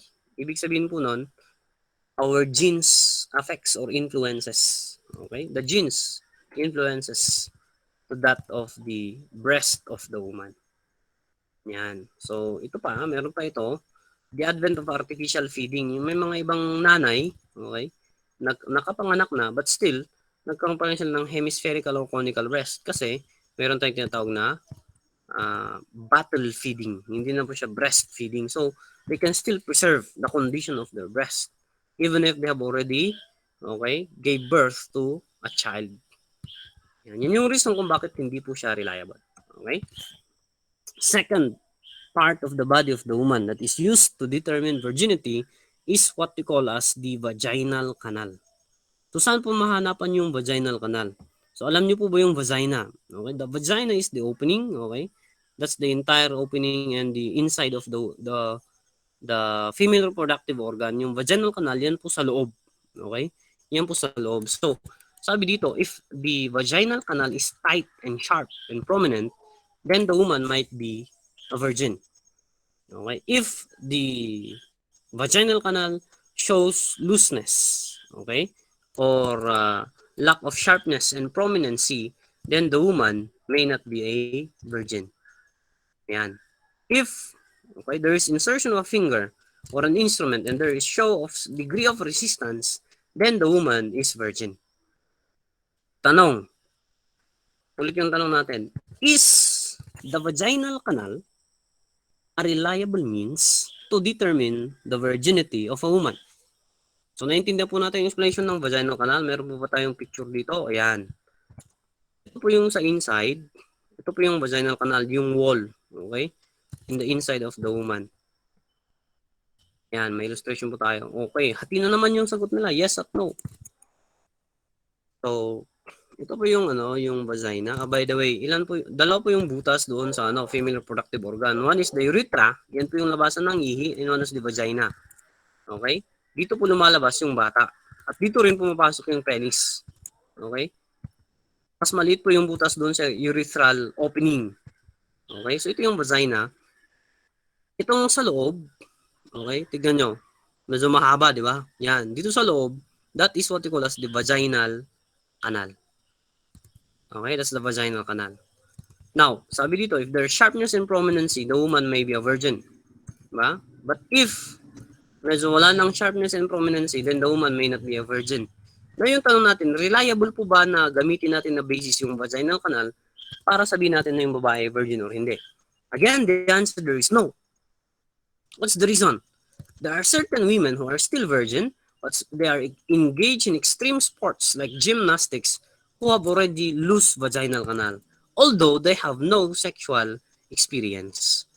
Okay? Yung mga engaged sa extreme sports, yung mga babae mahilig sa gymnastics, yan, and other extreme physical activities, even if they have no sexual experience, then their vaginal canal is already unsharp and unprominent. Therefore, again, the vaginal canal is not reliable basis to determine virginity. Okay. Ito na po yung pinaka-importante na aspect. Alam nyo ba na yung rape, okay, na crime under the revised penal code, Article 260 or 264, A and B, is amended. Tama po ba? Is amended in year 1993. We have Republic Act 8353. Okay? The Anti-Rape Law of 1997. With the passage of that law, there are so many salient features or key changes in understanding what is rape. Unang-una po dyan is there is no such thing already as frustrated rape. Tama po ba? In the same way as wala na pong frustrated arson. So yung frustrated rape na yan kasi, if you are going to look at the stages, attempted, frustrated, consummated, wala na pong frustrated rape kasi there is no such thing as na-frustrate yung pag-commit ng rape. It's either you attempted to do it or you have consummated doing it. That is the first and most important salient feature of the law.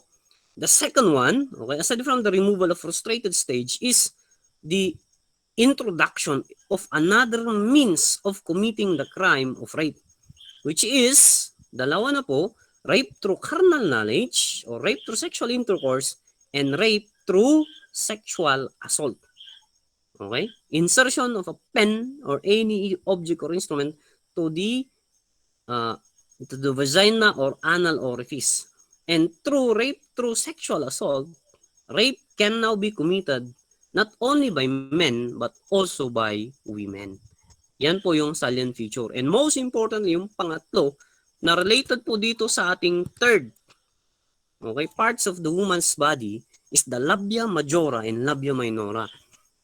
There is already a Supreme Court decision, okay, wherein it says that mere touching, think of this, mere touching of the labia majora and the labia minora already constitutes the crime of rape. Okay? So, ikiniskis mo lang yung penis mo sa labia majora at labia minora, rape na po yun. So, saan nga ba yan? Okay? Saan nga ba yan? So, sabi dito, yan. Inunahan na tayo It's not a reliable basis. Yung labia majora at labia minora kasi is the same. Women who are exposed in extreme sports may have gaping, okay, wide open labia majora and minora. So ito na po yung explanation, yung picture. Okay, sa picture na po tayo. Yan, okay. Pasintabi po sa ating mga kababaihan. We have no choice but to use this illustration to explain, okay? We are talking of the crime of rape. And it says that under the new anti-rape law, that mere touching of this one, the outer lip, actually we call it the outer lip and the inner lip. So this is the outer lip. That's already the labia majora. The inner lip is the one inside. That's the labia minora. According to RA 353, mere touching of this one is already rape. Imagine, okay? Ganyan po katibay yung anti-rape law natin. Kasi they were able to find out that these serial rapists, okay, nakakalusit sila sa Amerika. Kasi, okay, hindi pa na-penetrate, nilalabasan na agad yung rapist. Yun po usually ang typical lang condition ng mga serial rapist. Okay? Hindi pa pumasok yung penis, nilalabasan na kasi it's within the brain, okay? Hindi nila kayang kontrolin. So, parang hindi siya nagka-categorize na rape in the first degree kasi iba sa Amerika, okay? Sa atin, yung talagang rape siya, okay? Hindi po siya nakaka-categorize na rape. That is why in the new anti-rape law, pero matagal na yun, 1993, dito na po yung determination. Okay? Pag tinouch mo lang yan, okay? Remember, rape through sexual assault, finger, or any object, that's already constituting the crime of rape. Yan. That is for your labia majora and labia minora. Although, our main topic there, our main issue there is, the labia majora and the labia minora are not reliable means to determine the virginity of a woman. Okay, ang issue po natin dito is virginity. Isiningit lang po natin yung topic natin sa rape. Okay, next part is the foreshay. Saan po yung foreshay? Yung foreshay po is the V appearance, okay, below the vagina and near the anus. So accordingly, if the foreshay is at a perfect V shape, the woman is virgin. But if the shape is not V already, it's turning letter U, the woman is not virgin already. Again, this is not a reliable basis in determining virginity. Okay? So itong foreshay, so sabi dito, if there is no sharpness already, wala na daw virginity. Again, sabi natin, inuno natin yung breast, not reliable. Vaginal canal, not reliable. Labia majora, labia minora, not reliable. Foreshay, not reliable. Nakakarami na tayo, bakit puros not reliable? Okay, so ito po yung illustration natin. Dito po yung foreshay. So sabi dito, if there is V, okay, on the presentation, if there is V, it means the woman is virgin. So it's between this one and the sphincter of the anus. Ito po yung mas clearer na ito yung foreshay. Ito yung for say. Okay, but sabi natin, it is not reliable. Okay.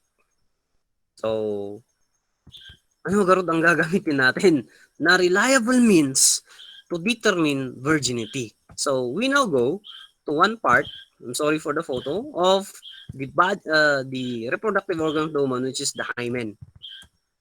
Now, may tanong ulit ako. Is the hymen already a reliable means to determine virginity of a woman?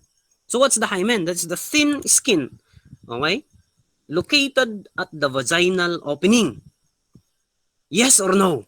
Yan, maraming nag-yes, pero meron pa ring no. Ano kayang sagot natin? Is it really reliable that when the hymen is ruptured, then we can now claim that the woman is not virgin? Yan. The same answer, okay? The same answer. It's still no. Okay, hindi pa rin. The hymen is not a reliable means to determine virginity of a woman. Because the same reason, there are other women who are engaged in extreme sports. Yan naman sports na naman, di ba? Whose hymen is already ruptured even without a prior sexual experience. So the big question there is, sir, so ano ang pinaka-reliable? Well, it is through a medico-legal examination. And they are going to use a certain chemical, okay?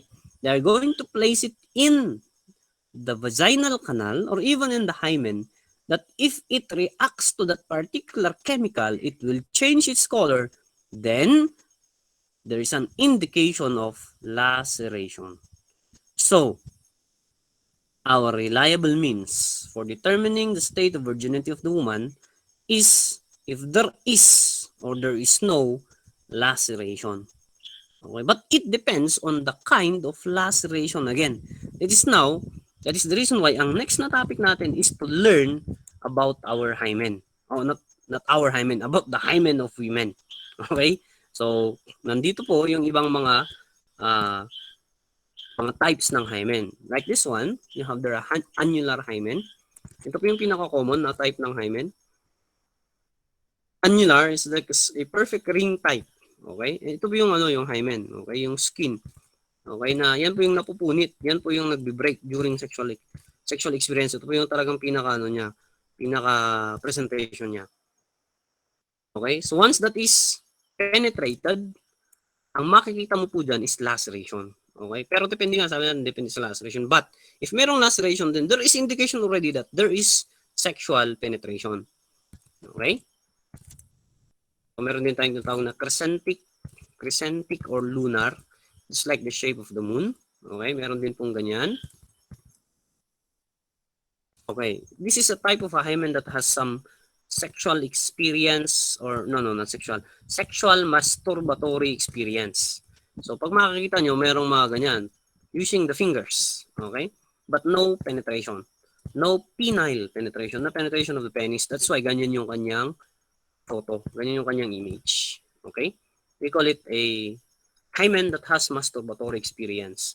Now, in cases of rape, meron po silang ginagamit na na indication on the position on how the woman was assaulted. Okay? So, they use the clock. Okay? If you're familiar with the clock, yung 12 o'clock. Ito po yung 12 o'clock. Okay? On top, that's in the clitoris. Siguro dapat alam niyo yung word na clitoris, di ba? Kailangan nyo yan because in the legal definition, it's the seat of the citadel of passion. Yan po yung definition ng clitoris. So clitoris is at 12 o'clock. Here is 3 o'clock. Directly below. And the foreshay, okay, sa foreshay, maalala yung foreshay natin, that's 6 o'clock. You have 9 o'clock. Okay, and then back to 12 o'clock. So, ang tanong ko, so ginagamit daw kung paano inassault yung babae. Paano kapag yung penetration nasa 12 o'clock? Anong indication po yun? Ano po yung position ng pang-rape sa babae? Ano sa tingin nyo? 12 o'clock yung laceration. Okay, magpakita pa ko ng isang picture. So sabi nito, itong type ng hymen na ito, nagkaroon ng small amount of sexual activity. Ano kayang nangyari dito? Yung small amount of sexual activity, Ito sabi, is 3 o'clock to 9 o'clock. Yan. Yung nagsabi ng face-to-face, nakahiga yung babae, hindi po. Okay? Hindi po nakatihaya. Kasi ang penetration po pag nakatihaya yung babae, dito po yung penetration. Ito yung normal penetration. 3 o'clock to 9 o'clock position. Kaya nakita nyo dito. Okay? Yan. Ito yung pinaka-common na position. So, ano po yung pag dito sa 12 o'clock? Hindi po siya nakaside. Ha? Hindi po siya nakatuwad. Hindi po. 12 o'clock laceration. 12 o'clock laceration indication that the woman, okay, is on her back. Yan. Okay? The woman was attacked from behind. Kaya nga yung laceration dito. Okay? Yan. Okay, moving on na tayo. Baka, yan. So, this is another picture wherein the hymen is completely gone. Okay? Yung vulva na po yung nandyan. Okay? Ibig sabihin to, nanganak na po yung babae. So, there is no hymen already. Still, ang tanong natin, even if the hymen is already ruptured organ, can we still determine if there is signs of laceration? There is sign of, violation of the woman. Still the answer is yes. Tama po. Kasi yung examination, yung medical legal examination, kaya niya pong i-determine yung recent laceration, yung ngayon lang, or older lacerations. That is why, hindi lang po yung rape, statutory rape, yung normal rape, meron din po tayong tinatawag na marital rape. Kung saan, ayaw ng asawa, pinipilit ng asawa. Okay, nagkaroon ng penetration, nagreklamo, nagkaroon ng medical legal, nakita yung laceration, marital rape po yun. Okay, so we do not rely on the hymen, we rely on the laceration through a proper examination. So nagkakaroon po ng examination using our medical legal officers. Yan. Okay, so meron po tayong rare na type ng hymen. They call this the imperforate hymen. The imperforate hymen is wala po siyang butas. At first, it's okay. Okay? But once found out, there has to be an operation to be conducted. Because remember, once na nagkaroon na po ng menstrual cycle, yung babae, kasi yung menstrual blood, dumi po yan sa katawan ng babae. Kaya nga cycle, naglalabas yan ng dumi. Pag kasi ganyan, magkakaroon ng poisoning yung babae, mamamatay siya. So, kailangan mangyari dyan, there should be an operation. Okay? But don't worry, okay? The operation to be conducted is safe. Okay? Because this is just the hymen. Okay? Yung mga nag-iisip dyan, sir, baka pwedeng yung penis na lang yung pang-operate. Hindi po pwede. Kailangan po ng medical operation. Okay? That's for imperforate hymen. Meron ba tayong ganitong type ng hymen? Another, again, yung yan kasi sabi ko kanina, dalawa yung butas sa vagina ng babae. Wala pong problema sa pag-ihiyan, no? Tama. Ito po, yan yung sa red. We call that the urethral opening or the urethra. Diyan po lumalabas yung ihi. Okay? Dito po, yung vaginal opening. Okay? Wala pong problema yung pag-ihi ng babae dito. Ang problema lang, pag nagregla na po siya, naku, delikado. Kailangan po siyang maoperahan. Yun lang. Okay? So at least now you know. Okay? Dalawa po yung butas. Iba po yung labasan ng ihi. Yeah, okay. No problem. Okay? Yan po yung yan po yung labasan ng bata kung sakali. Pero bago yung bata, yung penis muna. Diba? Okay. So that's crib reform. Again, it needs operation. Meron po tayong ganyan. Denticular, parang may ngipin. Okay?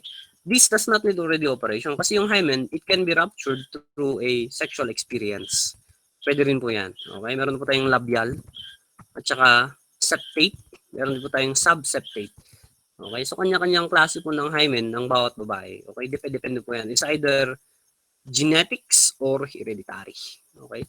Genes or heredity po yan. So, we are now done with the discussion of the hymen. We will now go to the examination. Okay? Paano po ginagamit yung mga parts na yan to apply it in sexual assault investigation. Okay? Pero bago po yan, explain po muna natin yung yung word na defloration. So defloration is a legal term. Okay? And specifically, it only applies, okay, the rupture of the hymen through sexual experience or sexual intercourse, or in the law, carnal knowledge. Okay? So pag na-encounter niyo yung word na carnal knowledge, that basically means sexual intercourse.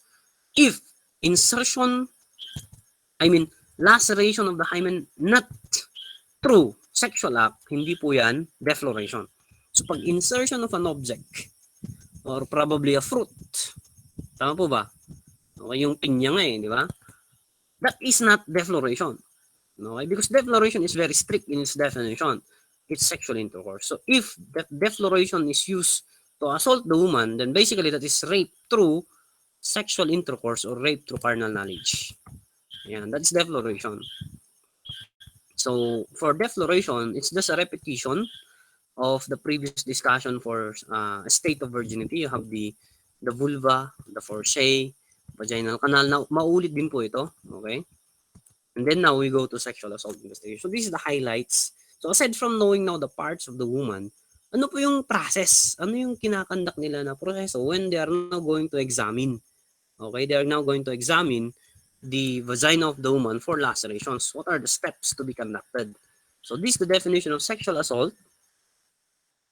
So, nandiyan po yung word na without the person's consent. Huwag niyo naman tatanungin, sir, paano pag tulog? Ibig sabihin nun, walang consent kasi tulog nga siya eh. Sir, hindi naman siya umangal. Hindi na laban. Hindi yun kaso kasi, syempre, wala siyang consciousness. Okay? So, very important yung mga key elements. Kailangan yung i-break down yun very specifically. So, ito yung process. Okay? So, isa-isahin po natin. Evaluate the patient for serious injuries. So, upon response, upon arrival at the crime scene, there is a reported rape case. Ang una po is, ito muna. Okay? Priority muna yung other injuries. Okay?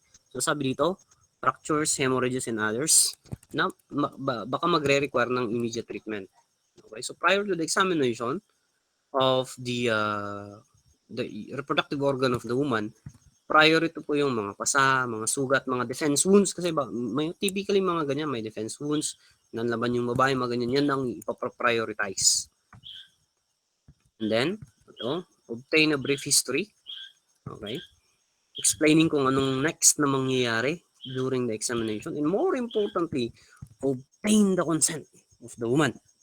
Kaya may techniques po ang mga medical legal officer. Okay? Based on their job, meron po silang mga best practices. Meron po silang approved strategies or techniques on how to, conduct the examination. So, una muna is kakausapin. Okay, dapat magkapalagayan sila ng loob. Remember the word rapport in our investigation. Ganon din po ang gagawin nila. They are skilled in doing that. Kasi itong mga rape victim, takot po ang mga yan. Okay? And remember, rape cases may not be reported immediately. Some rape cases may be reported even after weeks or even after months. That's why it's the role of the examining officer to establish, okay, a very well brief history. Kailan po yan nangyari? Okay? Ilang beses po yan nangyari? Kasi meron yung mga nire-rape ng mga incest rape, rape ng mga tito, mga ganyan. Paulit-ulit po yung so kailangan lang establish. Kaya nga sabi doon, brief history. Yan ang pinaka-importante. Okay, gather all necessary materials and notify legal and administrative services. Automatic po, yung legal and administrative services is DSWD. Meron po silang center dyan. Pag po hindi DSWD is sa PNP, meron po tayong yung WCPD. Automatic po, pag mga ganyang cases, sila po ang mag-turn over dyan, mag-take charge. Kasi sila ang may expertise, sila ang may training pagdating dyan. Kasi these are special cases. Okay, these are unique cases. Kaya nga, up to some point, some rape cases are never reported. Okay, to the police authorities. Even, rape cases are settled among the families in order to preserve and protect their honor. Tama po ba? But actually, in legal practices, kailangan po ma-report yan kasi that's a crime. Kaya nga, sexual assault po yan ang category niya. So, examine the patient, obtaining various specimens. Meron po silang universal rule na bago po hawakan yung victim, dapat po ipaalam. Okay, hindi po dapat ginugulat kasi yun na nga, meron silang state of shock. So dapat i-explain na, ma'am, pwede po bang pakibigay yung kamay? Okay, kukuha lang po ako ng sample, mga ganyan na process ang kanilang explanation. Yan. Offer treatments for the following, arrange for a follow-up care. Yan. Universal strategy is they have chaperones. Yun yung common eh. Hindi lang the SWD, yung yung nearest family member o relatives tinatawagan po during the examination para mapakalma yung rape victim. Yan. Sabi nga natin kanina, the serious injuries come first. Yan muna ang uunahin. Okay? Bago magko-collect ng legal evidence. Yan. So yung care sa patient, yan ang pinaka-priority. Okay?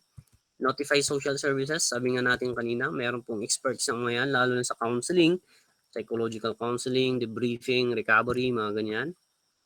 Okay? Chaperone, sabi natin, kapag kailangan niya ng chaperone is you have to really provide one. Okay? You have to provide one. And labels, proper labels in the samples, kailangan din yan. Yan. The same in recording, yung trabaho ng evidence custodian, the same. Ganyan din ang ipe-present. Yan. Very important, ulitin ko, is the consent. Okay, you have to fully establish consent. Kasi kapag alanganin yung rape victim, baka masisira yung kaso, lalo na yung evidence.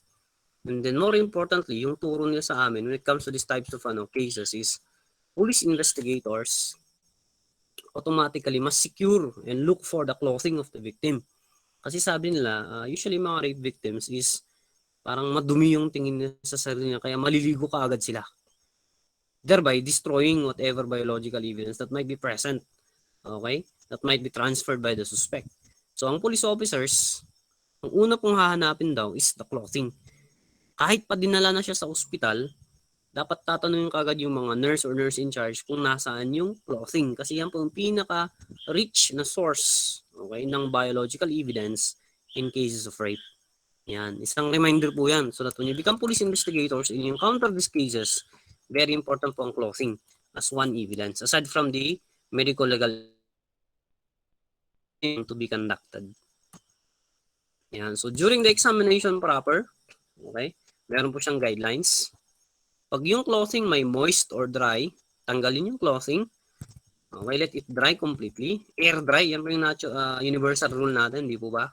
And then place it in yan na naman, paper bag. So biological evidence po kasi ito. Use one paper bag for each piece of clothing. Kahit isang medyas po yan, okay, isang panty, isang t-shirt, dapat separate po lahat yan. Remember sa shirt, yung shirt, meron siyang front and back. Lagyan po natin ng cardboard yan para mag-separate yung front and back kasi baka may biological evidence sa front na wala sa back. Yan. These are some of the packaging procedures or rules. Yan. Siyempre, seal and label. Proper labeling. Yan. The clothing should be given to law enforcement authorities and signed out using a chain of custody form. So we still follow the chain of custody. Okay, give the patient a proper receipt card for her clothing. So dapat ito kasi minsan binavalue yan ng mga victims. So dapat mabigyan siya ng receipt kung ano yung nakuha sa kanya kasi dapat ibalik ang mga yan. Physical examination proper, sabi dito, start at the head and then work downwards. Explaining to her what you are doing as you examine her in collecting the specimen. So sa buhok, okay, dito. Yung pinaka-standard. If you encounter any physical evidence of trauma, always take pictures. Okay? Take pictures. Siyempre, that will aid you in your findings. So these are the rules or guidelines na binibigay if you are the examiner. Okay? This is the examiner already. So photographs are very important. Head combings. If maalala nyo yung discussion natin sa head hair. Diba? Naturally fallen, yung sinuklay mo lang. Pulled out hair and cut hair. Yan. Standard po, kukunin mo po lahat yan. Yan. And then place it in a paper envelope, just the same. So sabi dito, exception pala sa rape cases, do not pluck the hairs. O pala, hindi pwede yung pulled out hair sa rape cases. Kasi, yan na naman. That's an indication eh. If you're taking away from the woman, okay, you're somewhat destroying part of the woman. Very sensitive po ang mga yan. So, sabi dito, never pluck the hairs. Okay? Although, okay, some are recommended. Ito yung reason kung bakit hindi nila inaalaw. It is painful and humiliating experience. Okay? Halos wala rin daw difference sa legal outcome. Kaya wag mo nang kunin yung pulled out hair. Mag-comb ka na lang. Yan. the mouth. Meron na po tayong yung pang-swab ngayon na yung iisa lang swab, pwede sa left, pwede sa right. Hindi katulad nun na yung cotton buds na dalawa dito, cotton buds na dalawa dito. Sa collection of evidence kasi meron tayong tinatawag na rule of 4. Okay, rule of 4. Even on cybercrime evidence, rule of 4. Ilang kopya? 4 copies. Ilang swab? 4 swabs. Mga ganyan. We follow that sometimes. Okay?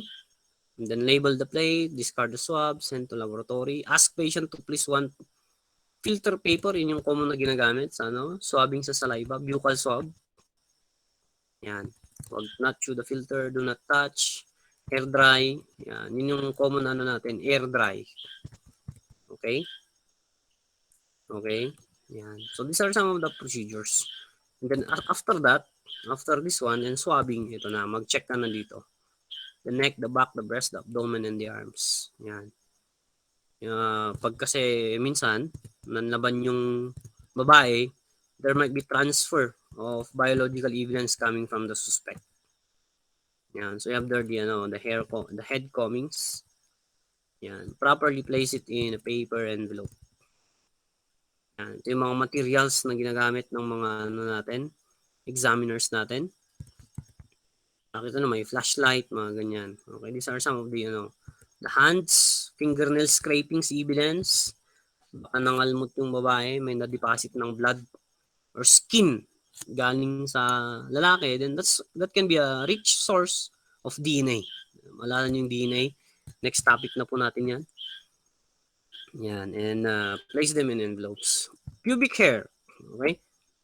Again, do not pluck pubic hair. So, okay, lalo na pubic hair. So, do not pluck. Just comb, okay? And collect loose pubic hair. Yan. So, of course, again, the reason is it is painful and it is humiliating. So, never pluck pubic hairs in rape victims. Yan. Okay, so this is an example of a visual examination. Oh, sorry po, gagamitin ulit natin na example. And ito po yung sinasabi ko sa inyo na chemical. They call it the Tulidin blue dye. Just like sa Victoria blue, yung mga ganyan sa fingerprints, ganun din po ito sa sa test for laceration. Okay, sa test for laceration. So itong Tulidin blue dye, pa ito, water base. Okay? Water base. So pag ilalagay po ito, okay, pag meron po siyang trauma, magkukulay po talaga siya. Okay? Magkakaroon ng either bluish to violet color. Yan, here is an example. Ito yung walang laceration. Okay? Naka-close up, pasensya na. Tapos, sa Tulidin blue dye, magiging ganyan po yung result. Okay? So, klaro na po ba? Ito na po yung explanation natin kung bakit yung physical parts or body ng babae ay hindi reliable basis to determine virginity kasi meron po tayong chemical process or chemical examination to determine laceration. And again, it can determine even recent lacerations or even longer lacerations.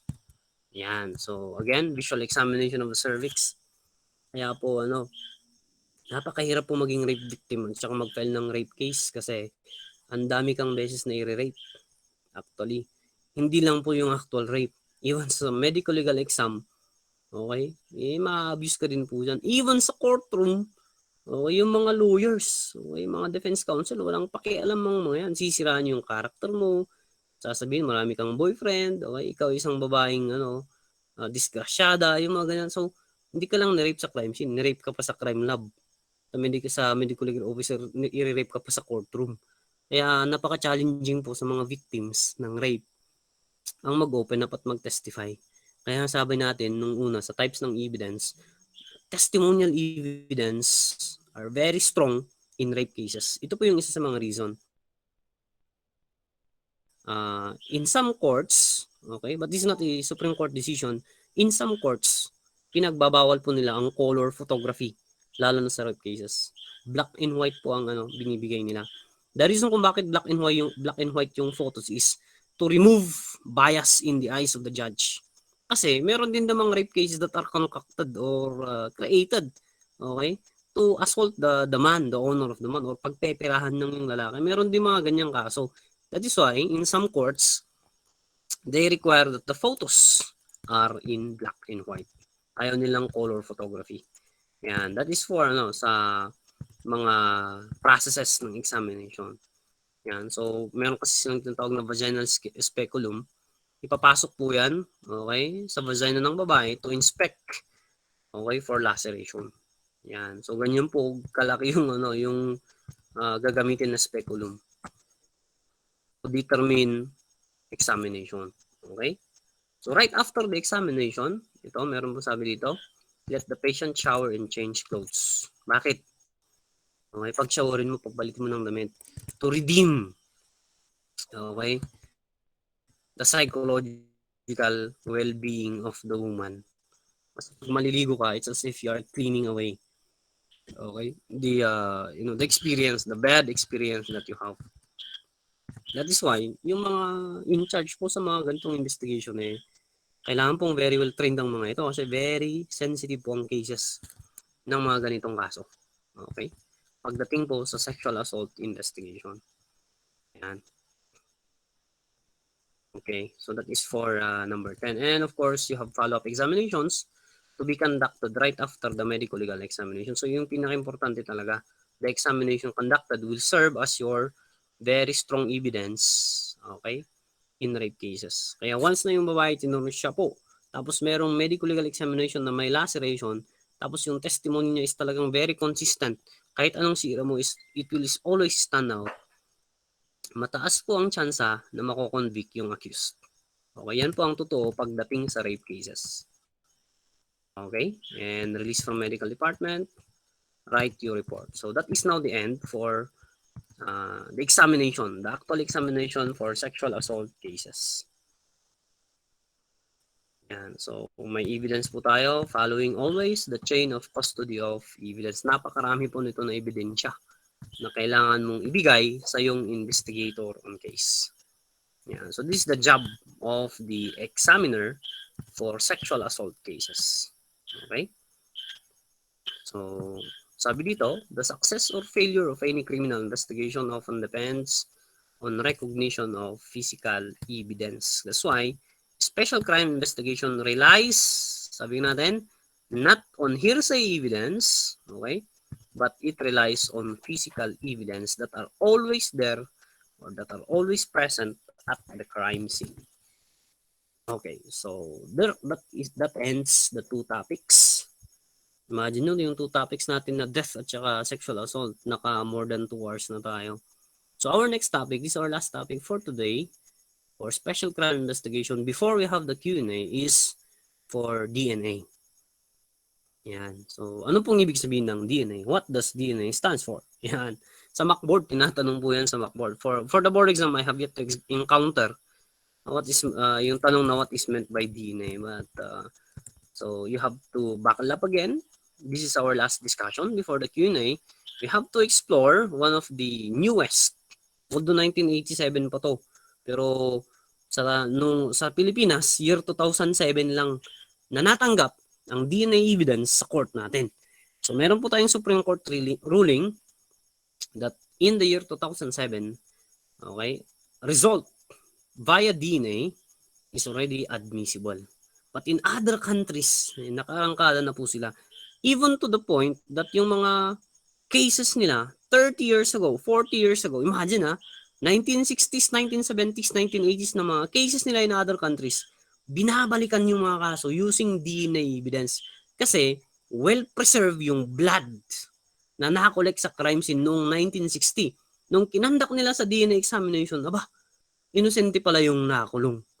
So, napaka-importante. Very good. Napaka-importante po ng DNA as one of the most used evidence in today's criminal investigation. So, we have to know, we have to explore, ano po ba yung ginagamit? Saan po ba ginagamit yung DNA? Okay? Ano po yung ine-examine sa DNA? Bakit po siya masyadong importante? Bakit po siya effective? Okay? Katulad ng fingerprinting. Okay, so tama, may mga nagsagot. Yan po ang explanation ng meaning ng DNA, deoxyribonucleic acid. So yung DNA, ito po yung ating biological blueprint. Oh, imagine, blueprint ng katawan natin. So dito lahat naka-encode. Lahat ng ating attributes, characteristics, okay, even our intelligence, even even the diseases, okay? Dito po natin na-inherit yung mga katangian ng ating mga parents. Kung gaano yung skin, color of skin, kung gaano kakatangkad, kung ikaw ay athletic body type, nandyan po yan lahat sa ating genes. Okay? So, ganyan po ka-importante yung word na DNA. So, ang DNA, mahahanapan po yan sa nucleus natin. Okay? Yung nucleus po is mahahanapan sa mitochondria. Yung mitochondria is mahahanapan sa cell. Okay? Nakakita na po ba kayo ng cell? Or may picture ng cell? The cell, okay, is the fluid that circulates in our body. Even each part of our body is the presence of a cell. Siyempre yung pinaka-common is yung dugo, red blood cell, di ba? Pero po tayong white blood cell. Sa mga babae, lalo pag nagre-regla sila, meron silang epithelial cell. Yung brain natin, meron din tayong brain cell. Kaya sabi nila, alagaan mo ang brain cell mo. Huwag kang magyosi, huwag kang magpuyat ng masyado, huwag kang extreme sa alak, mga ganyan. Huwag kang masyadong mag-isip. Huwag kang masyadong mapagod, mga ganyan, magpuyat. Kasi it kills, it destroys your brain cells. Okay. The thing there is, if the red blood cells regenerate, ibig sabihin nun, pag nawala yung dugo, magre-regenerate. Our brain cells, once it dies, it dies. Hindi po yan nagre-regenerate. Kaya yung nangyari, nung naging chain smoker ka, nung elementary ka, bibigyan ka ng ipamemorize sa aking mga kababata. Kaya mong i-recite. Pero nung nag-crime ka, law enforcement code of ethics, hindi mo na ma-memorize kasi yung brain cells mo, kumunti na lang. Okay? Yan yung cell natin. At sa cell natin, merong nucleus. Sa nucleus, nandyan po yung ating DNA. Okay? So, sir, lahat ng cell, meron tayong DNA? Opo. Kaya nga po, yung DNA na yan, manggagaling kahit saan na parte ng ating katawan. Biruin mo yung buhok, sabi natin sa roots. Nandun yung DNA. Yung laway natin, nandun yung DNA. Yung dugo natin, nandun yung DNA. Ano pa? Yung skin natin, nandun yung DNA. Yung bones natin, meron po tayong mitochondrial DNA. Alam niyo po ba yung kulay red? Pag nagpupulutan kayo ng buto, yung favorite nyong kinakagat, may DNA din po dyan. Yan po ang DNA. It is present in all parts of our body. Tama po, sa bone marrow natin, may DNA po dyan. Okay? So yan po ang DNA. It's present, okay, in almost all body parts. So, isang definition is a very complex molecule that encodes the genetic information of all living organisms. So, even plants, okay, even animals have also DNA. Okay? So, sabi dito, alam niyo po ba na 99.9% of our DNA is exactly the same. So, I have a 99.9% DNA sharing to all of you. Lahat po tayo 99.9%, we are from from the Homo sapiens, we share the same DNA. However, the only difference is 0.1% of our entire DNA genome. They call it genome, the entirety of our DNA. That is already enough to distinguish or differentiate us from one individual to another. Diba? Mind blown. 99.9% parehas tayo ng DNA. Siyempre, yung construction ng utak natin, kamay natin, parehas. We share the same DNA. Yung 0.1 lang ang magdi-differentiate sa isang tao sa isa pang tao. Kaya nga ang DNA, ang tawag natin dito is the genetic blueprint. Because it contains all the instructions that determine an individual's genetic characteristics. And of course, as expected, our DNA is inherited from our biological parents. And when you say inherited from our parents, 50-50 po yan. 50% galing sa tatay, 50% galing sa nanay. Kaya, sa DNA, even our eye color, yung blue, merong clear na blue, merong black, pero hindi masyadong black, mga ganyan. Hair color, skin, lahat po yan, encoded po yan sa ating DNA.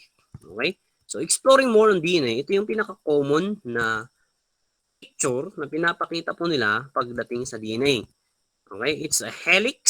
Okay? Para po siyang or it's a double strand. Yan. Kaya po pag makikita, dito po tayo, mag-concentrate po tayo dito. Ito po yung pinaka-common na ginagamit nila, CGAT. Okay? Sometimes GCTA, mas madali po yung GCTA, pero hindi po yung good conduct time allowance. You have guanine, cyanine, adenine, thymine. Ito po yung basic composition ng ating DNA. Pero pag hahatiin mo yung DNA, kaya nga strand yan, di ba? Double helix. Pag hinati mo yung isa, that's the RNA or the ribonucleic acid. Itong ribonucleic acid, okay, naglalaman po yun ng chromosomes. Okay? So, yung half na ito, yung isang RNA, galing sa nanay natin. O sa nanay mo. Yung half niyan, galing sa tatay mo. Pag pinagsama mo, dalawang RNA, magiging DNA. So, yung isang strand, sa isang strand, pag pinagsama mo, it becomes a helix. It's a double strand. That is you, basically. That's your DNA. And in your DNA, there is a genetic makeup, an arrangement, a unique arrangement of these four protein. Ang tawag po dito sa atin na to, protein po ito. Okay, so more explanation, basta ito yung common na visual presentation ng DNA. Sa loob po yan ng cell. Okay, ito po yung cell natin. Okay, yung bawat cell sa gitna, center is the nucleus. And in the nucleus, you can now find your DNA. Yan. So, para magkaroon tayo ng clearer na insight, this is the whole picture of our DNA. Saan po nanggagaling? So basically, ito po tayo. Okay, that's the human. And the human contains at least 100 trillion cells. Trillion na po yan, trillion na po yan. Hindi na po mabilang yan. Now, sa bawat cell, okay, sa bawat cell, meron po siyang tinatawag na chromosomes. Okay, sa nucleus. Okay, okay. Again, sa bawat cell, meron po siya sa nucleus sa gitna. Sa loob ng nucleus, meron po siyang tinatawag na chromosomes. And basically, yung chromosomes po natin is 46 pieces. Okay, pero naka-pair po yan. Kaya, we have 23 pairs of chromosomes. Okay? Yung 23 pieces galing sa nanay, 23 pieces galing sa tatay. Pag pinagsama mo, 23 pairs or 46 chromosomes. Sa loob ng chromosome, nandyan na po, okay, each pair galing sa parent, yung strand, yung helix. Okay? And sa loob niyan, nandyan na po yung ating DNA. So imagine, sa bawat cell, may 46 na chromosomes. Sa loob ng isang chromosome, nandyan yung ating DNA. At ano yung ginagamit? Ito po, yung GCTA. Okay, papakita ko po yan mamaya, don't worry. Yan, so ito ulit yung cell, isang visual presentation. That's the cell. In the center, at the center is the nucleus. And in the nucleus is the chromosome. In the chromosome is the DNA. Yan. So again, another illustration. That's the cell, the body, the cell, the nucleus, the chromosome, the DNA. Again, paghati natin ng DNA, magiging isa, the RNA. Ano yung content ng RNA? The protein. Kaya sabi nila, what you eat is who you are. Okay? And it is passed on. Even diseases like diabetes, mga ganyan, ulcer, pwede daw po yung ipasa sa ating mga anak, sa ating mga descendants through DNA. Yan, high blood, yung mga ganyan, pwede po yan. Kasi our DNA or RNA is a composition of protein in our body. Yan. So, ito yung common organic basis na protein. Sabi ko, A, T, C, G or GCTA. Ito po, nagpe-pairing po ito. Ito po, kailangan po natin ma-explain ito ng maayos para magets ninyo. So, ito pong ito, depende po sa bawat tao yung kanyang arrangement. At saka, yung adenine at saka thymine, sila lamang po ang magka-pair. Kaya pag makita nyo yung tip niya, sila lang ang magka-match. Yung cytosine at guanine, sila din po ang magka-match. Remember, sa RNA, kapag meron kang ATCG na arrangement, syempre, yung pair ng A is T. Tama po ba? Yung pair ng T is A. Yung pair ng C is G. Yung pair ng G is C. Palagi pong ganun ang nangyayari. Okay? Pairing po sila. Now, ito na. Paano magkakaiba ang isang tao sa isa pang tao, di ba? 0.1% lang. Probably, sa isang tao, yung arrangement ng kanyang DNA, ATCG. Pero sa isang tao, yung arrangement niya, ATGC. Kaya ba magkaiba na po ang mga yun? Okay? Ibang-iba na po ang DNA na yun kasi hindi po sila parehas ng arrangement. Yan po ang magse-separate DNA characteristic or profile or makeup ng isang tao sa isa pang tao. So ano po yung mga ito? These are organic bases. These are the protein that will differentiate one human to another human. Yan. Yan po ang explanation. So ito na po yung nasa loob ng DNA natin or even sa ating RNA. So, moving on. Okay, moving forward. Yung mother, okay, sabi natin sa isang katawan, nandun po yung nanay, nandun yung tatay. Sharing po sila ng 46 chromosomes. Okay? Yung 23 na pares, ang tawag po natin doon, autosomes. Yung isang pares, ang tawag po natin dyan, sex chromosome. So pag sinabi po nating sex chromosome, ang explanation po nun, yan po yung chromosome na magdidetermine ng ating sex or biological sex. Again, I use the word sex. I do not use the word gender. Tama po ba? Kasi gender, that's your social identity. But sex is your biological identity. Kahit anong gawin mo, is either you are male or you are female. That's your sex. Sabi dito, okay, sabi po dito, yung 22 na pares, remember, that's 44 pieces of chromosomes is what we call as autosomes. The other pair, we call it the sex chromosome, is the one that will determine your biological sex. So, whether you are male or you are female. So, in the illustration, okay, ano pong letra ang para sa lalaki? Ang letra po sa lalaki, pag makita nyo po dito is XY. Tama po ba? Tapos sa babae is XX. So, if our topic is on determining whether the preconceived child is a boy or a girl, okay? A boy or a girl. Ang tanong po doon, sino po ang magdidetermine ng sex ng bata? Si tatay po ba or si nanay? Yan po yung yung tanong natin. So, we are talking here about XY and XX. So, sabi natin, if the sex chromosome is XX, okay, dalawang X, girl or boy, male or female? Female po, di ba? Pag XY, male. Tama po ba? Now, can we determine? Okay, pwede po ba nating malaman kung sino ang magdidetermine kung yung sex ng tao is male or female? Is it the father or the mother? Ano sa tingin nyo? Yung nanay mo or yung tatay? Any answer? Okay. May nagsagot dito, mother. Mother. Mother ba talaga? O meron pang father? Ganito po ang explanation yan. Bago po natin masagot yan, kailangan po nating malaman yung tinatawag nila na egg cell at saka sperm cell. Tama po ba? So, during the process of ovulation for female, nag-create sila ng egg cell.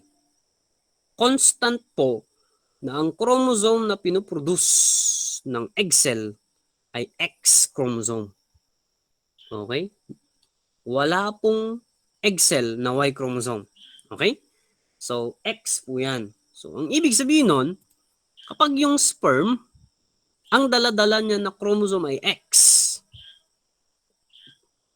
magiging XX. Ano po yung magiging anak nila? Siyempre, naturally, XX, babae. Tama, babae. Pero pag yung dala ng sperm cell ay Y, XY, ang magiging anak, siyempre, lalaki or male. So, ang tanong natin, sino ang makakapag-dictate kung ano yung anak? Lalaki or kung magiging lalaki or magiging babae? Oh, naturally, it's the father. Okay? It's the father. It's the male. Okay?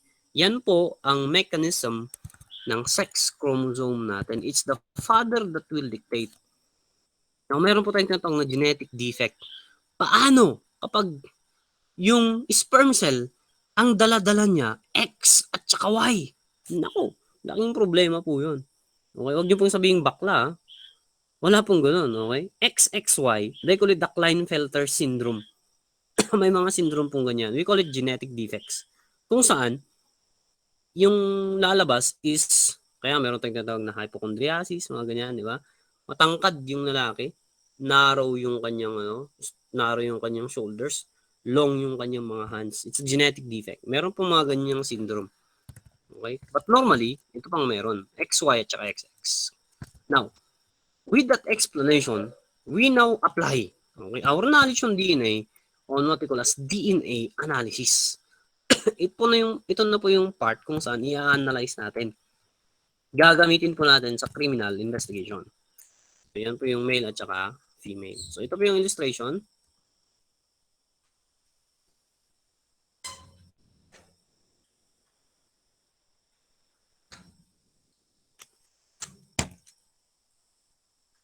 Ito yung ating human cell. More than 100 trillion. Yung chromosome natin, 23 pairs po yan. Galing sa nanay at tatay. Yung haba po ng bawat cell is 2 meters. Medyo mahaba po yan. And then, ito po yung length sa isang tao. Okay. So, more info. Ito na po yung chromosomes natin.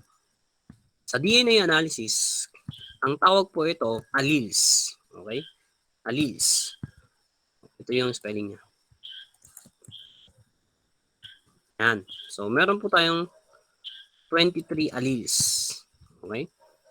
And then, itong alleles na ito is tinatransmute po ito into codes or numbers. So, pag makita niyo yung 23rd pair, nandito po si XY. Okay? So, basically, lalaki po ito. Lalaki po ang may DNA niyan. Okay? Ang purpose lang po ng image na ito is for us to, for ito to present that meron po tayong alleles. Kung saan, yan po yung ginagamit natin to match. Okay? One DNA to another DNA. Yan. Sa Pilipinas, ito po yung DNA capability natin. Meron na po tayo sa Philippine National Police. So, syempre sa crime lab natin kasi may division tayo. Sa NBI po at saka sa UP Research Center Institute. During our PhD, we were able to visit University of the Philippines. And we were able to learn, okay, in actual, the process of extracting DNA. Okay, we were so lucky that we were given access.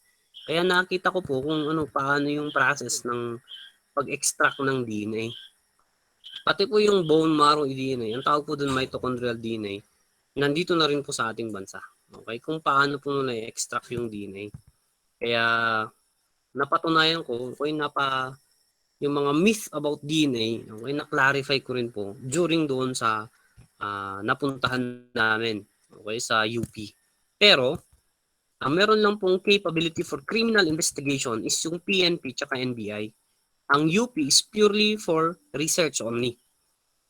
Wala po silang criminal capability. Even civil cases, hindi po pumapasok ang UP research kasi nga nandun yung word na research. Pero yung tracing yung yung mga naunang tao, yung mga ganon, sa UP po yan. Pero pag criminal cases, civil cases, yung mga civil disputes for paternity, yung fatherhood, pa-DNA mo, ito pang meron sa atin, available sa ating bansa. Okay, dalawa pa muna. And now, we now go to profiling. So itong DNA profiling, this is now already the term that they are using in order to profile, okay, to create a profile of one person to another. Okay, so in the history of DNA, ganito po yung kanyang time frame. So as early as 1988, the Federal Bureau of Investigation already have a DNA casework database. Okay? 1995 sa UK, meron na silang database. Tapos, ito na po yung main. Noong 1998, ito yung pinaka-common po. Yung CODIS. Okay? Which was distributed all around the world. Wherein it's a centralized data of known criminals via their DNA. Okay, via their DNA. Noong 2001, okay, yun lang po yung time na nag-open tayo ng DNA laboratory sa PNP. Okay, and then noong 2007, ito yung sabi ko kanina, year 2007 is the first landmark case kung saan na-approve, okay, ang DNA evidence sa legal battle. Dito na nagbago lahat kasi uso na po yung ipa-DNA mo na, yung mga ganyan. Kasi meron na tayong ability and acceptability. So, ibig sabihin, admissible na po ang DNA evidence. Yan. So, ano ang gamit ng DNA when it comes to criminal cases? Okay, shortcut na po natin. Punta po tayo dun sa gamit. Although ito yung mga reasons, providing guilt, okay, exonerating innocent persons, yan. Civil cases, question of paternity, okay. Siyempre, yung pag-paternity, kukunan mo yung DNA ng tatay, DNA ng nanay, DNA ng anak. Tatlong set ng DNA, napakamahal po, okay. Usually, yung member ng crime laboratory, they will be categorized as expert witnesses. Pero syempre, alam po natin yung process. Okay, meron po tanong kung sino yung qualified na mag-present ng DNA evidence. Usually, yung nasa SOCO team natin, yung specialist natin sa DNA. And then, remember that being an expert witness needs approval of the judge. Diba? Kaya nga meron tayong tinatawag na you have to qualify your witness. Because you may be an expert witness in one court, but you may not be an expert witness in another court. Depende po yan sa satisfaction ng judge. So, basing po yan sa qualification mo, yung education mo, yung training mo, experience mo. Yan. So, usually, yan po ang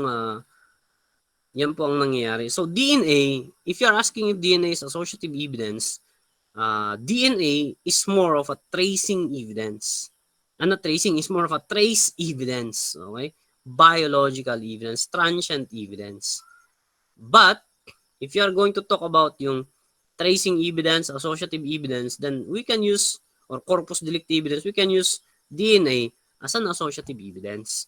But if you are talking about the word trace evidence, remember, iba po yung tracing sa trace. Na-discuss na po natin yan. Ang tracing evidence, kino-compare po natin yung corpus delicti, associative, at tracing. Okay? So pag DNA, these are tracing evidences because these are pieces of evidence that will link. Tama po ba? Okay? Pero, if you are talking about what really DNA evidence is, that is basically a trace evidence, a biological evidence, a transient evidence, a short-lived evidence. Because DNA come from any body fluid coming out of the victim. The hair, the skin, okay, the blood, yung mga yan. Diyan po nang gagaling yung DNA, okay, sa body fluids. So, punta tayo sa ito yung mga cases.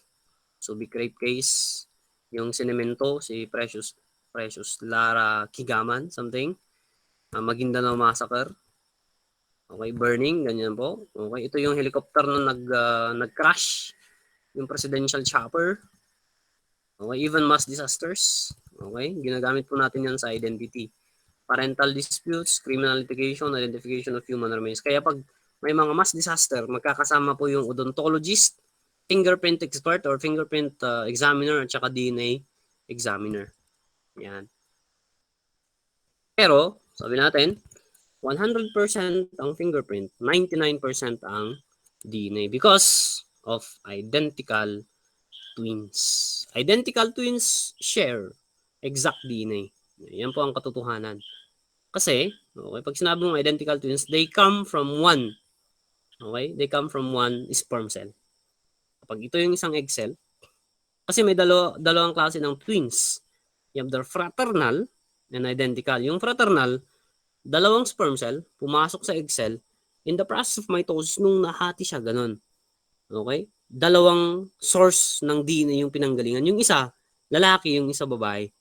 Or yung isa, yung parehas na lalaki, pero ibang DNA, ibang sperm ang pinanggalingan. Pero ang identical, isang egg, isang sperm na hati. The same DNA. Okay, yan po yung explanation ng identical twins at saka fraternal twins. Now, for purposes of this one, Itong identical twins, they share the same DNA. Okay? Because they come from one egg cell and one sperm cell. Unlike for fraternal twins.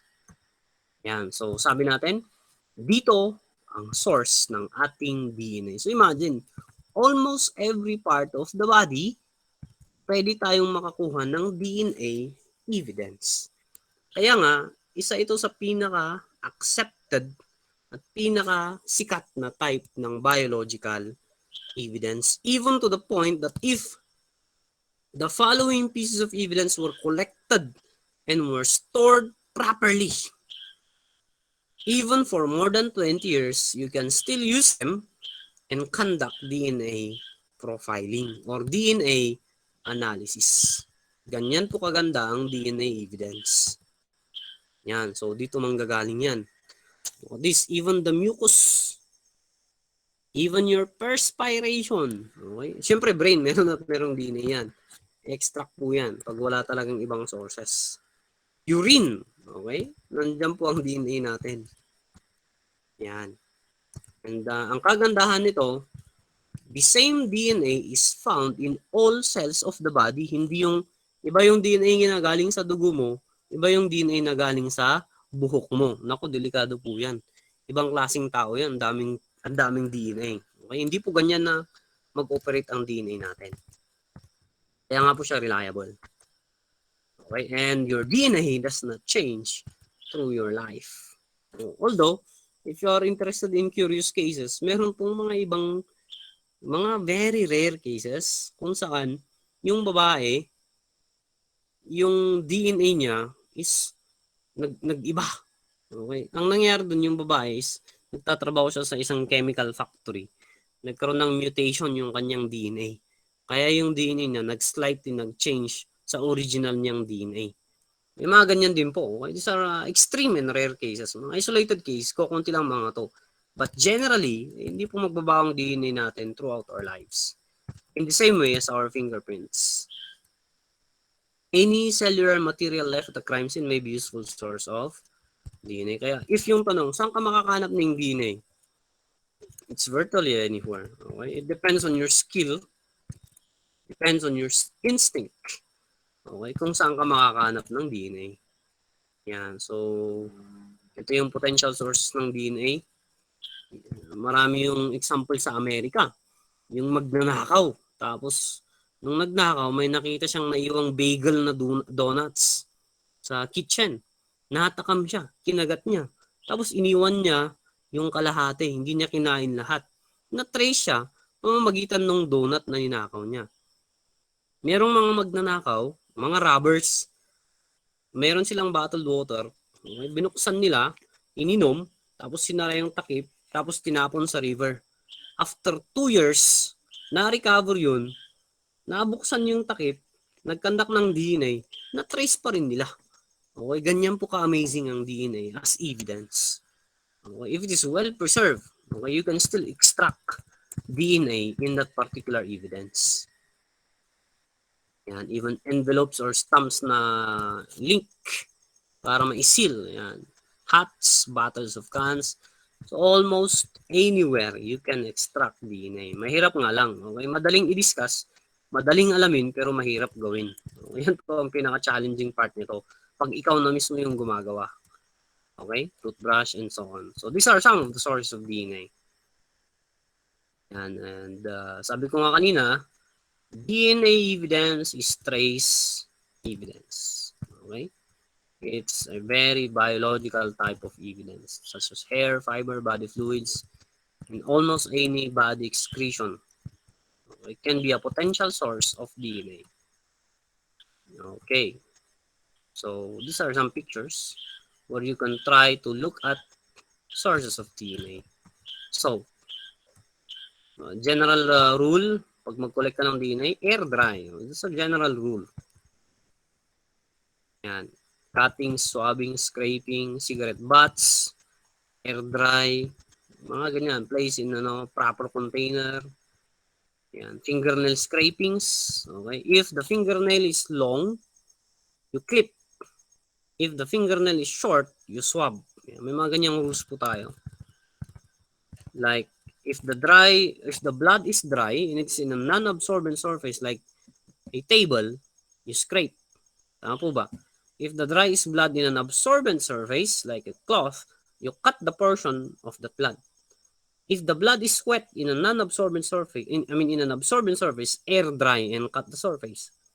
If the blood is wet in a non-absorbent surface like a table, you swab. If it is dry, you scrape. Tama po ba? Yan yung mga standard procedures for collecting. You can clip if it is long, you can swab if it is short. Yan. So, sabi dito, obtaining DNA sample or DNA evidence is not a violation of your right against self-incrimination. Meron po tayong Supreme Court ruling about dyan.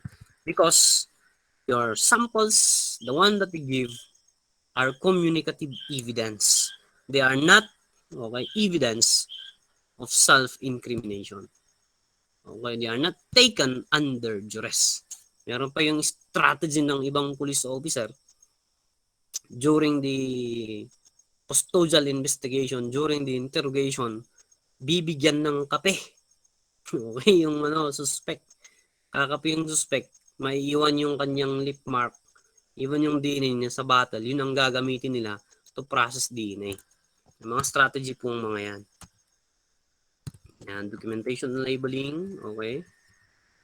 And then, may guidelines, evidence the crime scene, we still follow the procedure. Yan, markings on evidence, the same procedure, the same content.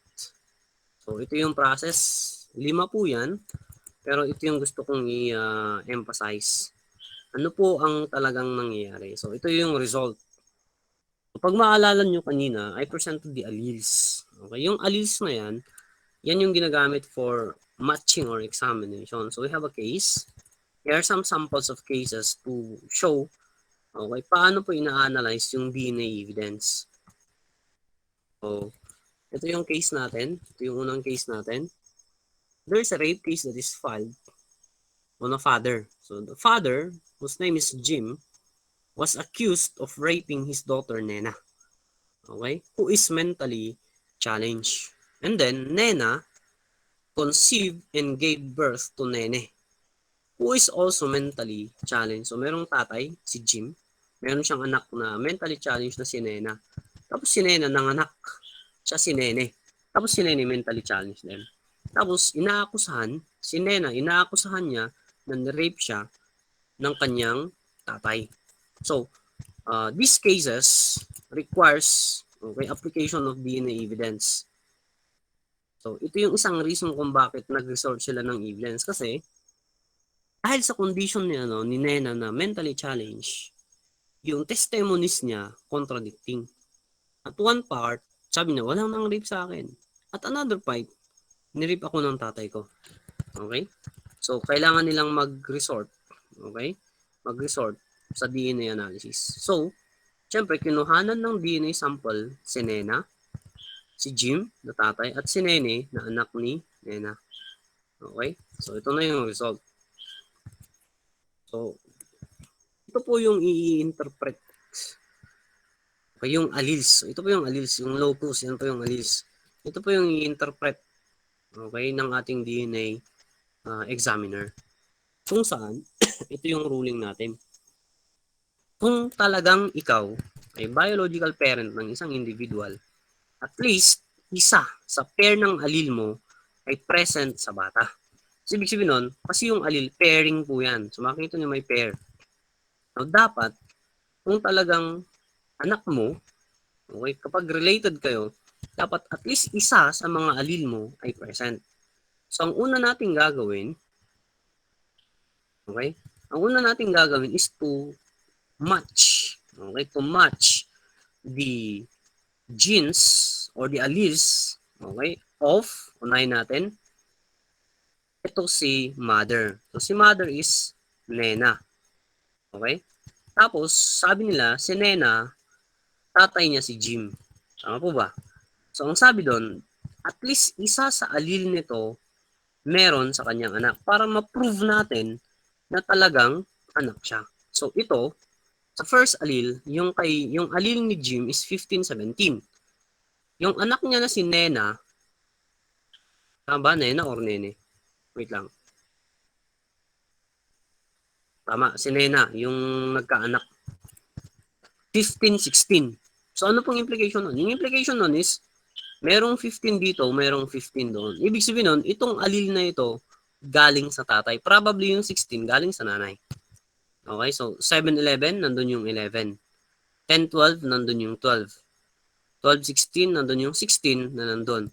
Ibig sabihin nun, pag makikita mo, consistent po ito, meron at merong isa na allele na mag-prepare. So ano yung conclusion natin? Si Nena, talagang tatay niya si Jim. Okay? Yan po yung analysis natin. Now, syempre, ang susunod is, ito naman, si Nena at saka yung anak niya na si Nene. Kung talaga nga bang yung nanay na si Nena, anak niya si Nene. So yung rule natin, at least isa. So pag titignan nyo, ito, 11, 11, 12, 12, 16, 16, 8, 8, 13, 13, 15, 15, 31, 31. Makikita nyo po, consistent. So yung decision po natin doon, ano yung conclusion natin? Itong si Nena, anak niya talaga si Nene. Okay. Remember, yung ruling dito is kapag meron lang isa na inconsistency, talagang hindi niya po yan anak. So yung last na natin na i-analyze is itong si Nene ba, yung anak ng mentally challenged na si Nena, ay talagang anak ni Jim. Kasi yun yung accusation. Okay, ito yung anak ni Jim, tapos nag-anak si Nena na si Nene. Yung accusation, anak ulit ni Jim itong si Nene. So tignan natin kung magpe-pair ba yung alleles nila. So dito sa una, meron pong 15. Sa pangalawa, 11. Sa pangatlo, 12. Pang-apat, 16. Next dito, 8. Next dito, 13. Next dito, 14. Next dito, 31. Pero, sa part na ito, sa allele na ito, pag makikita nyo po, 3.2, 3.255. May problema po, di po ba? Wala pong isang allele na nag-match dito. Makikita nyo 5 dito. So, dapat at least may 5 sana dyan. Pero problema, wala dito. So, ano po yung conclusion natin? Ruling po dyan, kahit iisa lang po na allele. Ang wala po dyan, then talaga pong hindi po yan anak ni father. So, ito yung conclusion. Siyempre yung una, itong si Jim na ito, yung specimen A, hindi niya pwedeng maging anak itong letter B. Kasi may problema, okay? Hindi nag-match ito. Yan. Ganyan po ang gamit ng DNA evidence. Okay? So I would have to skip to that. Now, there are other examples, but I have to skip to that. What is the point there is I was able to present how they analyze the findings of the DNA to match. Okay? To match. Pero syempre, okay, ito yung final topic natin. Meron din pong limitation ng DNA evidence. Yan. So, vulnerable po ang DNA evidence sa mga sumusunod. Nasisira po ang DNA evidence sa mga yan. Okay? And then, okay, nade-destroy po ang mga yan. Isa pa, siyempre, sabi natin kanina, identical twins share the same DNA. Yan, yan po ang disadvantage niyan. And then, okay, ang DNA, hindi niya po kayang i-determine kung kailan dumating yung suspect sa crime. Kaya niyang i-establish na nandyan yung suspect. Pero, hindi niya kayang establish kung kailan. Yan. At hindi niya kayang establish kung gaano katagal na hinawakan ng suspect ang isang item. Yan. Yan po yung limitation niya. Okay? So, sabi dito, has forensic profiling replaced? Okay? Forensic, DNA profiling replaced forensic? Hindi po. Okay? Kasi hindi lahat ng kaso nasa-solve ng DNA. Okay? At hindi din lahat ng kaso nasa-solve ng fingerprinting. So, dapat they have to work hand in hand. Yan. Yan po ang principle niya. Sabi dito, how long does the crime evidence DNA last? Sabi dito, if stored properly, it can even last decades or even 30 plus years. Ganyan po kaganda ang DNA evidence. Yan. So, yan. Okay? So, that is the end of our lecture for DNA evidence. So, I would like to devote the remaining period for us to answer several evaluation questions. Okay? for us to retain the info or the knowledge that we have learned so far. Okay? So, okay pa ba kayo dyan? Nasa Q&A na po tayo. Kumusta yung audio natin? Klaro pa po ba? Yes, sir. Yes, sir. Okay. Yes, sir. Okay, at least gising pa tayo. Okay, so punta na tayo sa Q&A.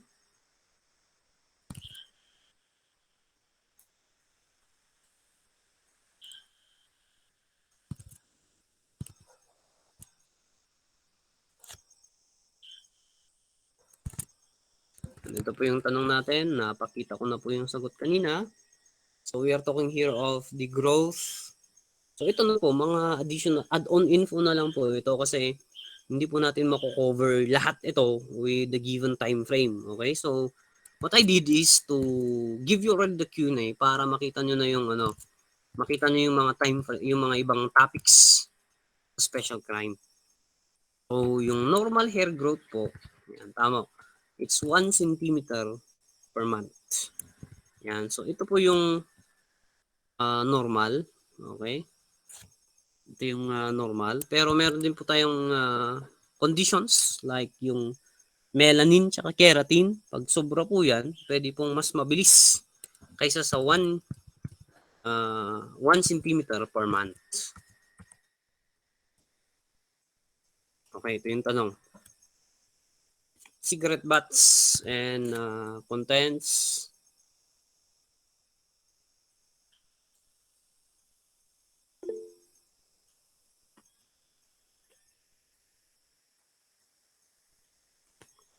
Okay, tama.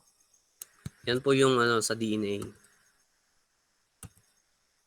Yan, deoxyribonucleic acid. Ito na po yung mga specific na numbers, quantity, mga ganyan. So, yung blood po, ang dami pong gamit niyan. Okay, ang dami pong gamit. If the purpose is for DNA, ilan po kayang milligrams or milliliters ang kailangan natin for DNA analysis? So, ano po yung ideal? Sa tingin ninyo, ilang kayang milliliters? Okay. Paalala niyo yung ginamit natin na term. Ito po yung term niya. Hindi po a drop yung ginamit. A pint. Yan. So, tama po tayo. Alpha po ang sagot natin dyan. The smallest amount. Okay? The smallest amount. Even a simple droplet. That's a pint. Is enough. Okay? For DNA analysis. Para sa blood. Yun. Ito po yung tanong. Okay, very good. Parang nirarush na ata yung pagsagot Napapabilis. Tama po, it's 3 to 4 hours after death. Okay, nadadigest ang food sa ating stomach. Very good. Daming sumagot. So ito po yung stomach content. Yung yellowish po na yan.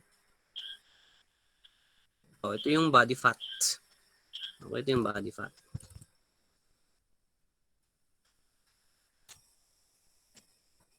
Okay, kapag daw yung abortion nag-cause para mamatay yung babae, ano yung procedure na pwede nating gamitin, okay, para malaman kung paano siya namatay?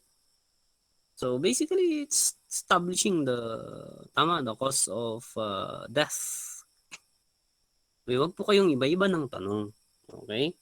Siyempre, hindi po pwedeng all of this yan. Very specific na procedure po ito. Meron po tayong tinatawag na post-mortem examination. Simple lang po ang post-mortem examination. We call it external examination. In other definitions, they call it examination of a dead body without incision being used. Ibig sabihin nun, external talaga. Hindi ka magkakat sa katawan. Ang tawag po natin doon, post-mortem. Now, yung exhumation, ano po yung exhumation? To bring back. Okay, the dead. Ibig sabihin nun, okay, nakalibing na siya, tapos hinukay mo ulit to determine the cause of death. That's exhumation. Pero typically, Ito po yung common na examination na kinakandak natin pagdating sa ganyan is autopsy. Okay? So, exhumation is removal of the human remain for the grave for purpose of examination.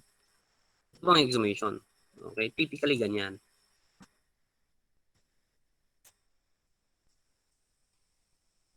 Okay. This is applying the principle of livor mortis. Ano pong sagot natin? Maalala niyo po yung discussion natin? Wala. Be careful again. Sabi dito, yung blood, saan magko-collect. Yan. Tama po.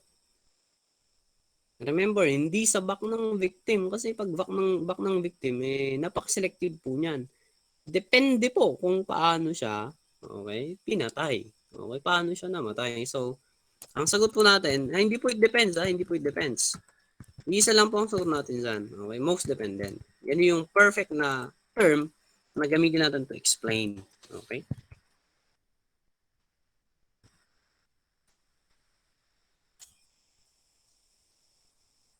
Yan. Meron po tayong ibang term sa livor mortis. Add-on info lang po ito. We call it the post-mortem stain. Yan. Other term for livor mortis. Yung embalmers, they call it post-mortem stain. Okay. How do you collect a blood if the blood is found in a removable material? Ayan po yung tanong natin.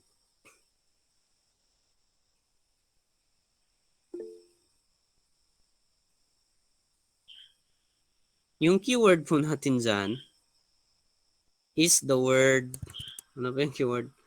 Removable material. So, ibig sabihin nun, yung material na kung saan nahanapan yung dugo, pwede mo siyang kunin. Pwede mo siyang kunin. So, anong sagot natin?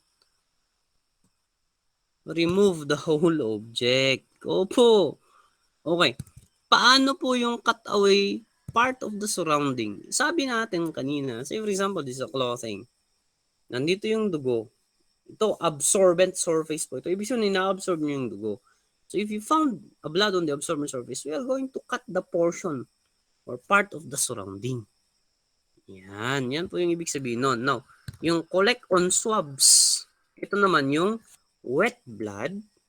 O, hindi pa siya nag-dry, wet pa siya, fresh pa siya, pero matatagpuan natin siya sa non-absorbent surface. Like a table or a chair or a floor. Pag merong liquid dyan na wet, yan po ang gagawin natin, swabbing. Okay, moving on.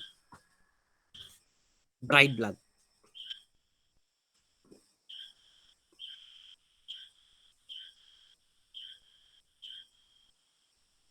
So, dry blood. Naulit lang po kanina yan. Okay, ako na pong sasagot. The same. Okay? Ito po yung the best dyan. Kasi nga, dry na siya. So, sa dito, nag-dry na siya, you have to cut away. Okay? If it is possible. If it is not possible, ano na pong anong susunod dyan na sagot natin? Scrape. Kuskusin mo. Okay? Yan na po yung part na i-scrape mo yung dry blood kasi non-absorbent siya. Yan. So, pag ganito, syempre, anong gagawin natin? Cut a portion. Tama ba? Cut the portion. Ano pag ganito? Good luck pag you are going to cut the portion, di ba? Anong gagamitin natin? You're going to swab. If it is wet. If it is dry, you're going to scrape. Yan. Pero alam nyo po ba, old practice na daw yun. Yung swabbing at scraping. Meron akong naging review noon na galing sa sa PNP Crime Lab. Nag-training sila doon sa Quezon City, sa Krame. Sabi nila, sir, old practice na po yung scraping at saka swabbing. Uniform na po ngayon, sir. So, ang gagawin daw, kukuha sila ng white clean cloth, 2 centimeters by 2, 2 inches by 2 inches. Square po siya. Clean po siya na cloth. Yan na po yung ipapahid nila. Yan na po yung gagamitin nila para makolek yung blood. Either it is dry or it is wet.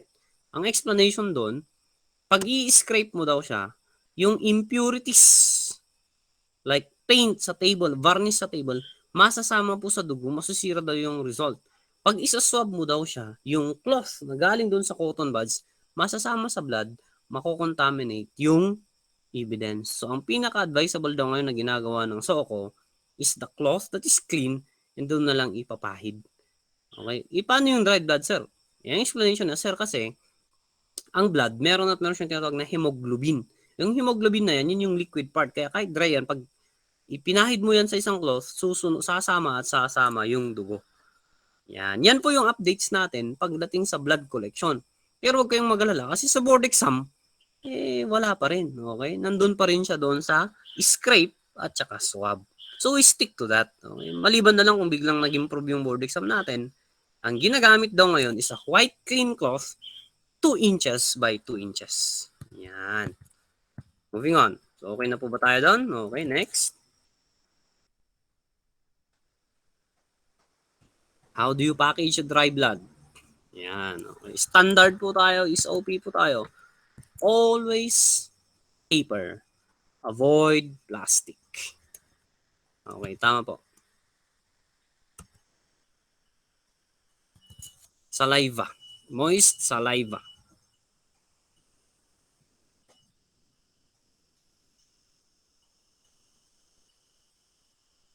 Pag po saliva, swabbing po ang ginagamit natin. Tama po, swabbing po.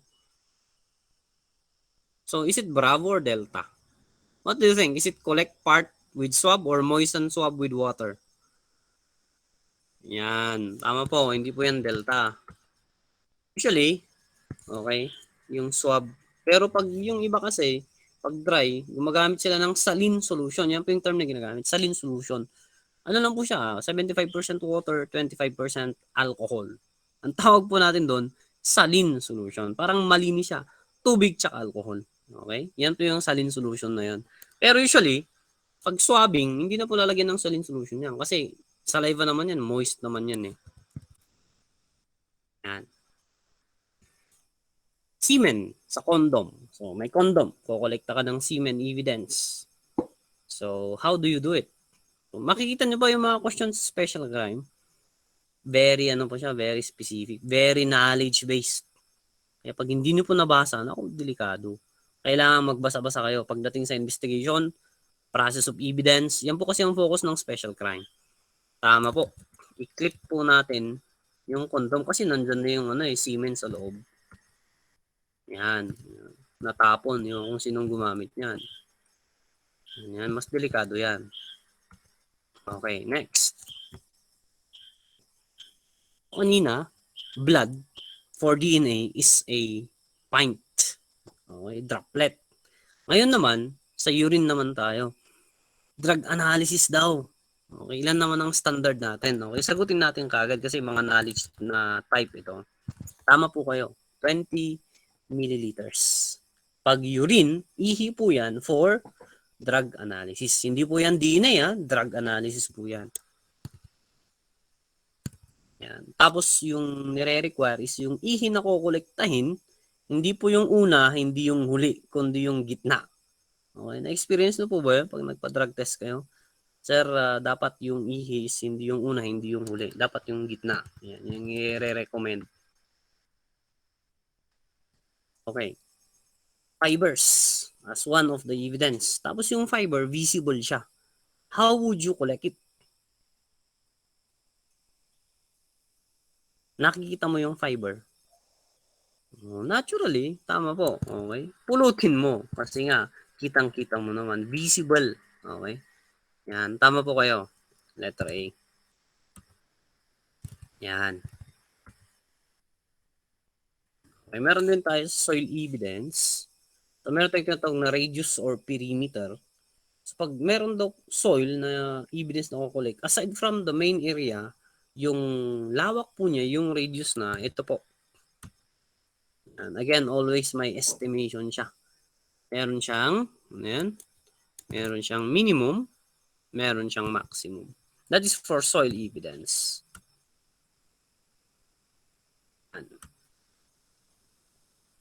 Nako, may nasama tayo sa photography. Sabi niya dyan, pag tayo nagpipicture ng ebidensya, ano yung type ng photography na best show? Yan yung keyword natin na very good. That will best show the physical existence or the details of the evidence. So, tama po. Ang sagot po natin dyan is close up. Remember, yung mid-range po, hindi po details yan. Maalala niyo po ba yan? It is to frame, to make an orientation of a piece of object on where it is found at the crime scene. Yan po sa sa mid-range photography.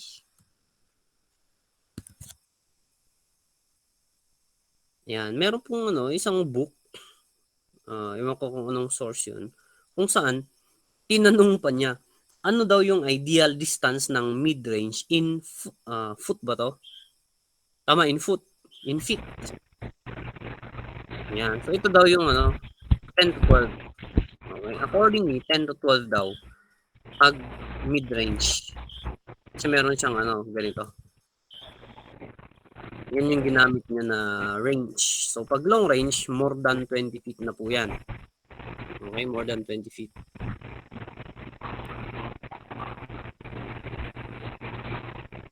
Okay, next.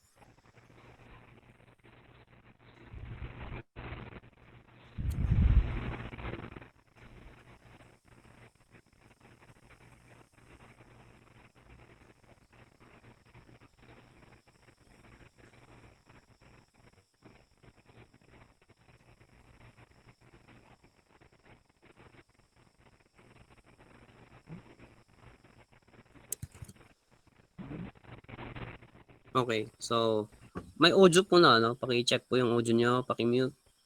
Tama po, this is a condition of cadaveric spasm. Sabi natin, a special form of rigor mortis. Yan. So, anong sabi ko dito? We call it death. Ayun, ito pala yung hinahanap ko na picture. Cadaveric spasm is sometimes known as death grip. It may be used as an indication of violent death. Okay? Lumaban, nanlaban. So, ito yung example niya. Drowning victim po ito. Okay? Drinown po siya na sa pilitan. Yan. That's cadaveric spasm.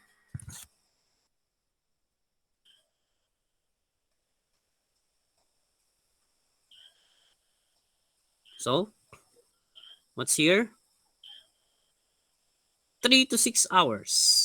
Okay? Rigid. Nandun na yung word na rigid. Diba? Ano po yung ibang term ng rigor mortis? Post-mortem rigidity. So, if you were able to listen a while ago for our discussion on the 3, hindi na po kayo mawawala sa tatlong klase ng mortis.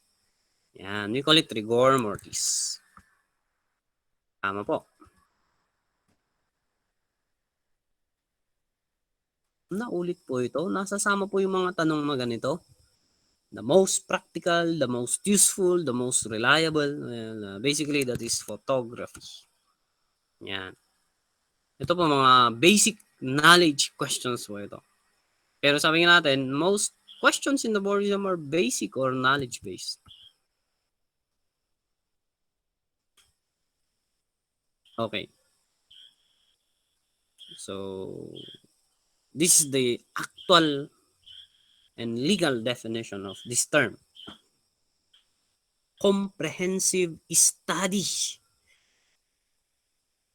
O bakit letter A ang sagot nyo? Comprehensive na nga eh. Pag kasi post-mortem yan, external lang yan. Walang incision. Ibig sabihin ng incision, there is no cut. Okay. Tama po. Ang ano po yan, autopsy na po yan. Na ang tanong ko, ano yung famous na letra? O yan. Para may iba naman tayo. Ano yung famous na letra na nakikreate if you conduct the incision? Oh, very good. We call it the Y incision. Kasi yung cut niya, dito po, mag-start sa shoulder, tapos iisa na po yan pagdating sa stomach. May picture po ata ako dito. Yan. This is the famous Y incision. We do this for autopsy. Okay?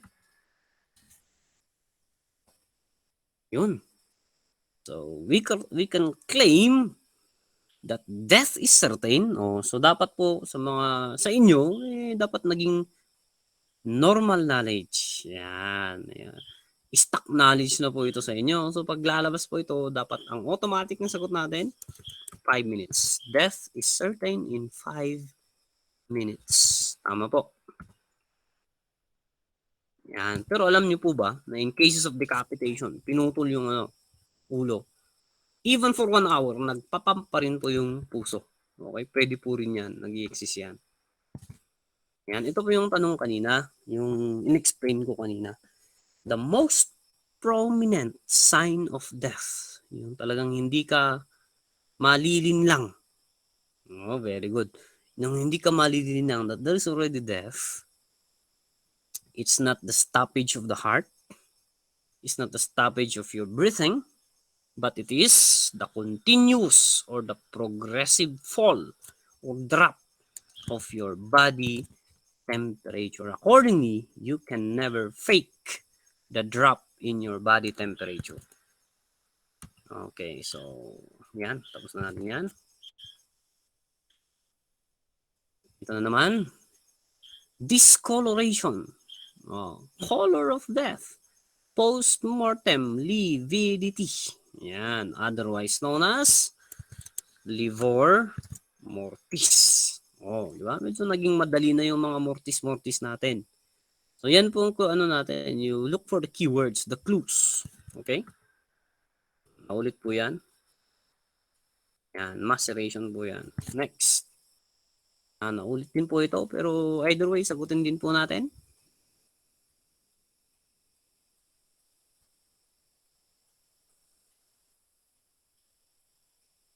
So this is a case of, cadaveric spasm. Ayan. So ano yung sabi natin? Cadaveric spasm may be an indication, okay, maybe a prima facie evidence for suicide. Kasi talagang voluntary, nanigas kagad yung kamay. Nasama pa yung glass evidence sa special crime. Kasi ito, these are evidence, okay, that can be found in the crime scene. Naalala niyo po ba ito? Sa glass fractures, meron po tayong dalawang klase. Meron tayong radial at meron din tayong concentric. Wala. Pinagbaliktad po ninyo. Pag kasi sinabi natin concentric, by the word concentric, circle po ang ibig sabihin yan. So pag yung tanong anong nandyan, circular. Circular equals concentric. Opo, okay? So concentric, letter C po yan. Ano po yung radial fracture? Yan po yung straight na spokes, parang spokes of the sun. Yan po yung diretso. Yan, ito po yung picture natin. So, ito, yung parang nagbubuo ng circle, that is our concentric fracture. Itong pahaba, that is your radial fracture. Okay? So, in the same as the bullet in a wounds, okay? The bullet entry and the bullet exit, we can determine, okay? Nadi-determine po natin, okay, yung entry at exit sa glass fracture. Yung una po natin na key is paghahawakan mo yung surface ng glass at smooth yung surface, is it entry or exit? Smooth surface, hinawakan mo. Well, basically, that is entry. Tama po. Pag magaspang po yan, okay, pag magaspang, rough surface, yan na po yung exit. Siyempre, yung natural explanation doon is, pag dumaan yung bala, yung force is outwards. So sa exit, mawawasak siya. Yan po yung explanation sa entry at exit. Marami pa pong indication dyan. So you have the radial fracture, you have the concentric fracture. Now, may tanong tayo. Kaya po ba nating i-determine kung anong bala ang nauna at sumunod? Okay, pag tinitignan natin yung glass fracture. Yan, yung illustration po, opo, ang sagot natin dyan, yes, we can, through the fractures. Yan, yung una na indication is, yung first fracture, mas malakas, mas malawak yung impact niya. Kasi, yung glass, nung dumaan yung unang bala, malakas pa yung resistance ng glass. Kasi merong pressure po yan, may resistance. Siyempre, nung nawasak na, wala nang masyadong resistance, kaya yung second na bullet hole, mahina na lang. Kaya yung example natin dito sa image, yung mga cracks na ito, okay, yan yung first cracks. Yung second bullet na, Nung dumating siya dito, nag-stop siya. Ibig sabihin nun, okay, mas nauna ito. And yan po ang gamit ng glass fractures. Naulit po ito nung last meeting. Kung palagi nating kukolektahin daw, anong tawag natin? We call it known sample, standard sample, or ano yung isang term natin? Known, standard, or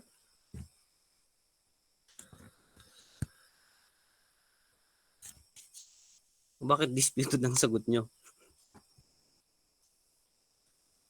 Oh, yan. Mukhang biglang inantok kayo dun Oh, syempre, exemplar or comparison sample. Maalala niyo yung term natin noon? Known, standard, comparison. Pag pinunta natin sa korte, exemplar. Pag inaccept na evidence, exhibit. Yan po yun. Next. Yan na po, yung mga nagsasagot kanina. Okay. Ito na po yung proper na sagot. Ito na po yung tamang tanong sa sinasagot natin na post-mortem examination. Okay? Ano yung keyword natin? Without incision being used. Yan. That's post-mortem examination. Okay. Yan. The first step to be done upon arrival at the crime scene. Yan. Natuto na po tayo dito. So, sabi dyan, record the date, the time of arrival, and the weather condition. Tama po. Yan po ang proper na sagot natin.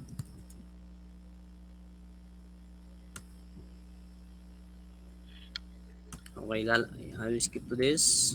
Okay, ito.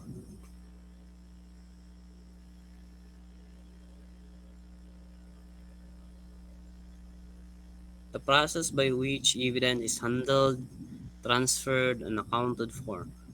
So, yung unang definition nito is it refers to the number of people. Tama po ba? Tao yung dinefine natin noon, di ba? Ito yung bilang ng tao na humawak ng ebidensya kung saan nagpirmahan sila. Pero ito naman, ito yung proseso kung saan yung ebidensya ay hinandle, transfer, at accounted for. Iisa lang po yan. That is chain of custody of evidence. Okay. Another question. Okay, maglala. Palapit na po tayo. Okay, at 10:30 we will conclude this session. Don't worry. 5 minutes pa. So sabi dito, gather information first. Imagine, naulit-ulit to, di ba? Pati sa intro to fundamentals, naulit to. So we have inductive. Tama po. Pero sabi nga natin, hindi lahat ng investigation po gumagamit ng inductive. Meron din gumagamit ng deductive, lalong-lalo sa crime ng robbery. Kasi pabalik po. Okay, pabalik po ang gamit ng deductive. So nandyan yung robbery at burglary as examples. Okay, as examples of deductive reasoning strategy or technique. Standard arrow. Okay, alam na po natin ito. Remember the word compass direction, compass designation, compass orientation. Tama po. Yun, ito na yung pang-test natin sa maraming virginity na discuss natin.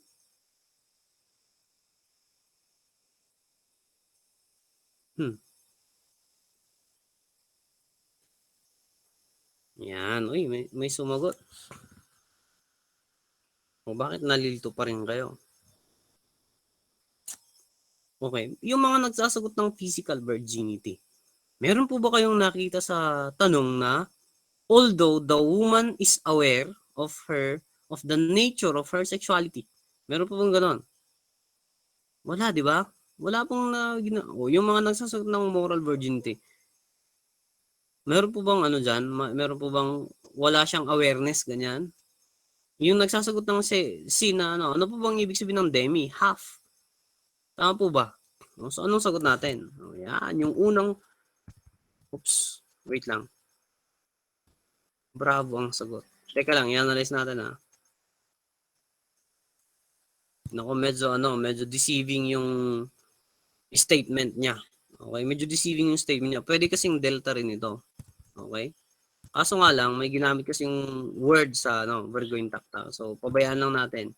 Medyo deceiving yung tanong. So, yung word na ginamit. Tama po ba? Truly virgin woman. Kaya, siguro, physical virginity yung binigay na sagot. Color of the aureola. Next na po tayo. Okay, yan po yung binigay. Okay. The description.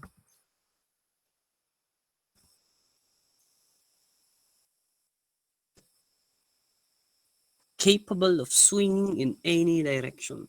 Yan na po. Okay, huwag pong kalimutan ito. Yan. Meron pong ganyan.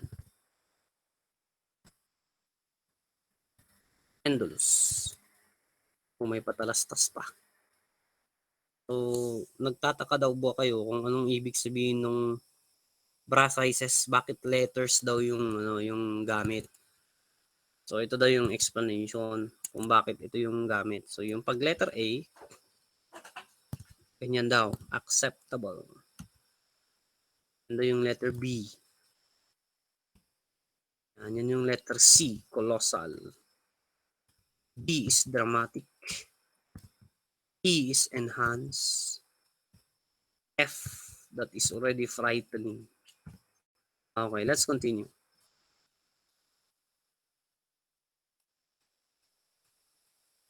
Buti may nag-react doon.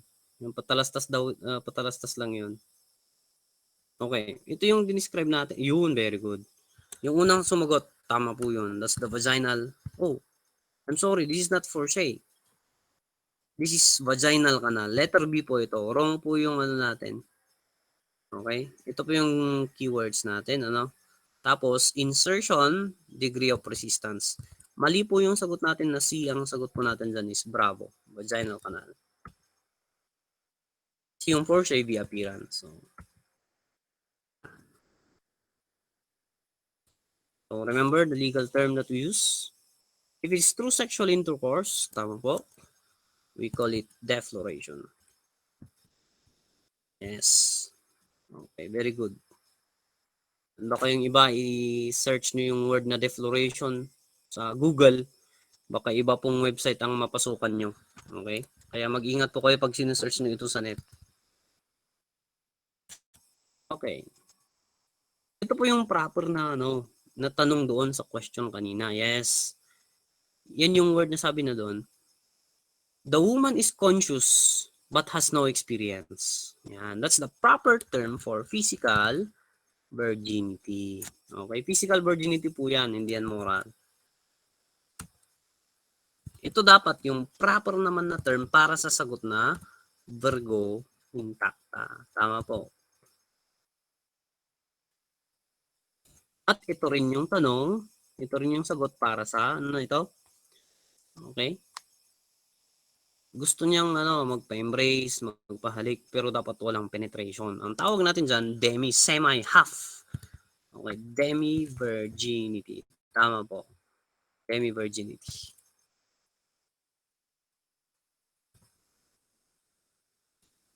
Okay. May humabol. Okay. Yan po. Ano daw yung magpiprevail? Visual recognition or dental comparison? Tapos sabi na dito, syempre yung identification made by relatives. Tama po ba yung statement? Tama po ba yung statement?